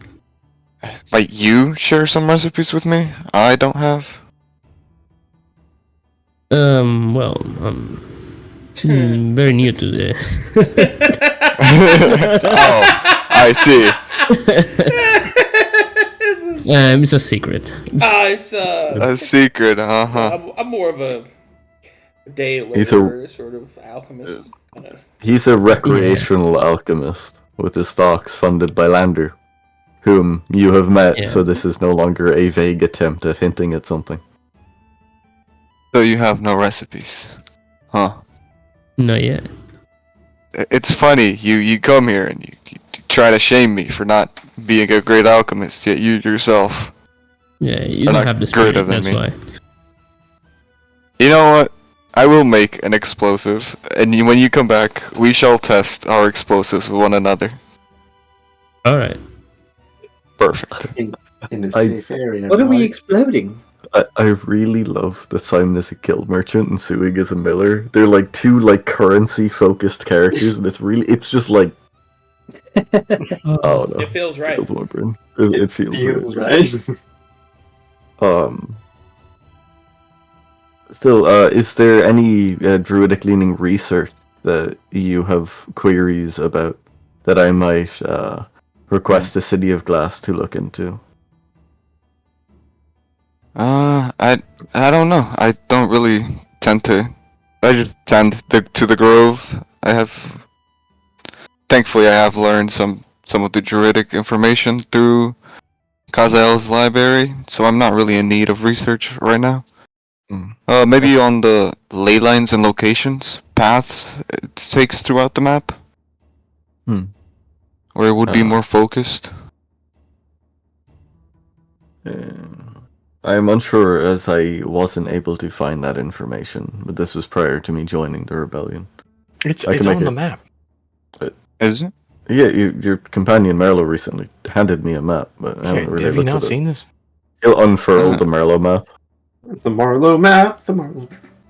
Oh, I probably have then. Huh. Well, that was the only thing that could come to mind, really. And if I do look for druidic things, you'll kind of just look around. That's a big library. Roll a 16 on medicine, so he doesn't have undead Alzheimer's. Good. Maybe I do. I don't fucking know. Oh, he kind of does. Good. He doesn't have a lot of memories of his past. I love undead Alzheimer's.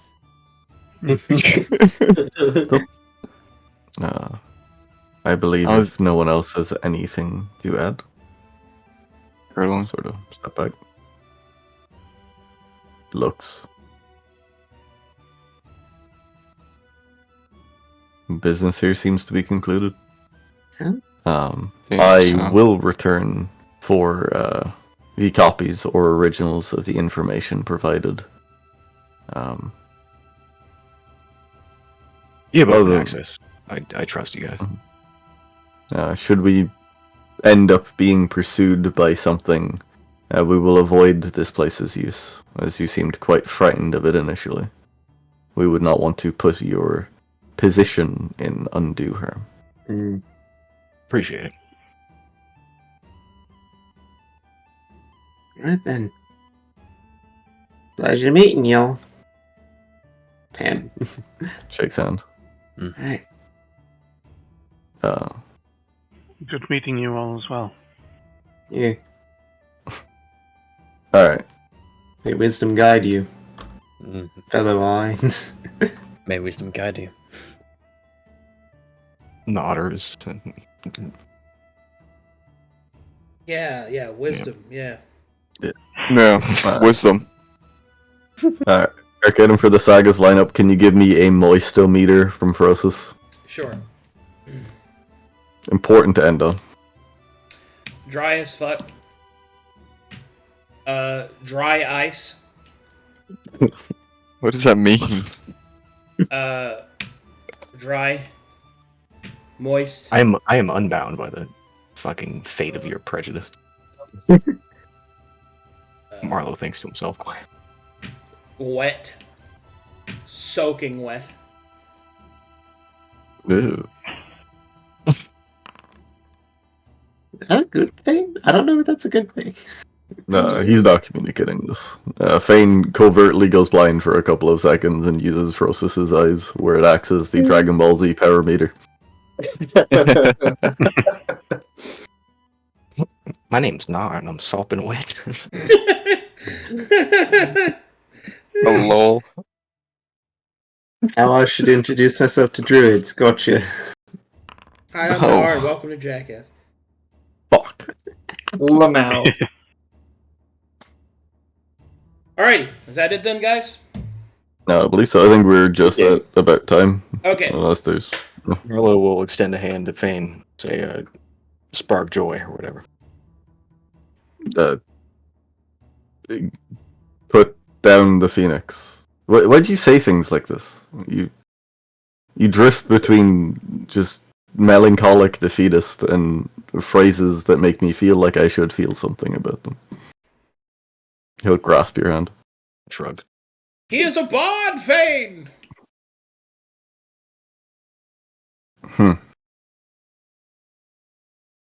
Still, until next time. Yay! Alright. And that will conclude Broken Solace, as Bound and Broken returns to their story. And in the last few moments, the barrel will twitch again. No. And that is where I will call the session right there. Fuck. Yeah. Lose. It cannot be. It cannot be. Also, that last little bit between Mazekeen and Alucard is something that is canon, something that was requested of me. So Sweet. I'm loving it. Very cool. I will let Cyber reveal her side of it for Bound and Broken, but Alucard did something for her, and in exchange, she did something for him. So, Marlowe, your greatsword will have a gem cut into its quicksilver. Oh, shit. Cool. Which is pretty sick. Huh. Neat. A gem cut into its quicksilver. This whole thing was cool and fun. Yeah. Strange. Yeah, it was fun. Ooh, good Cool stuff, and fun. guys. Good stuff. Good stuff. So much plot. A lot of things It's happen. so fun. How many drugs did you guys do in the background? Not a single drug. Did you see Elsie's boobs? Oh my god. I drank They're a so lot cool. of wine, though. He's Yeah. dead. He feels nothing. Yeah. Okay. Oh, just before the degeneracy ends, Arcadum, what size is Elsie's boobs?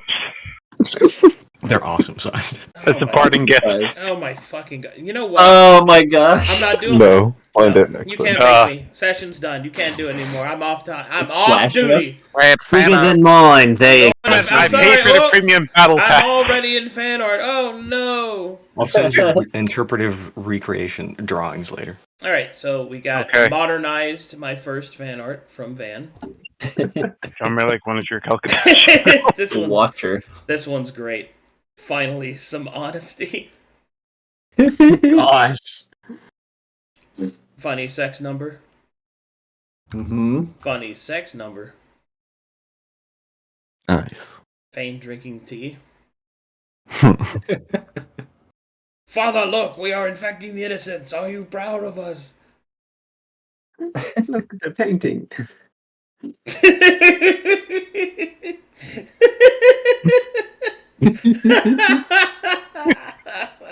What makes it better is Waymaker just saying they're holding hands.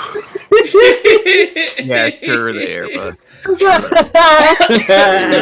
look, my work here is done. Children, all right? And that is good times. Thanks for watching, everybody. Thanks for joining us for this special event. You guys are great. And I will see both Sagas and Solace and Bound and Broken after the break in Act 4. See you guys there. Awesome. Thanks for watching, everybody. I'll see you tomorrow. Bye-bye.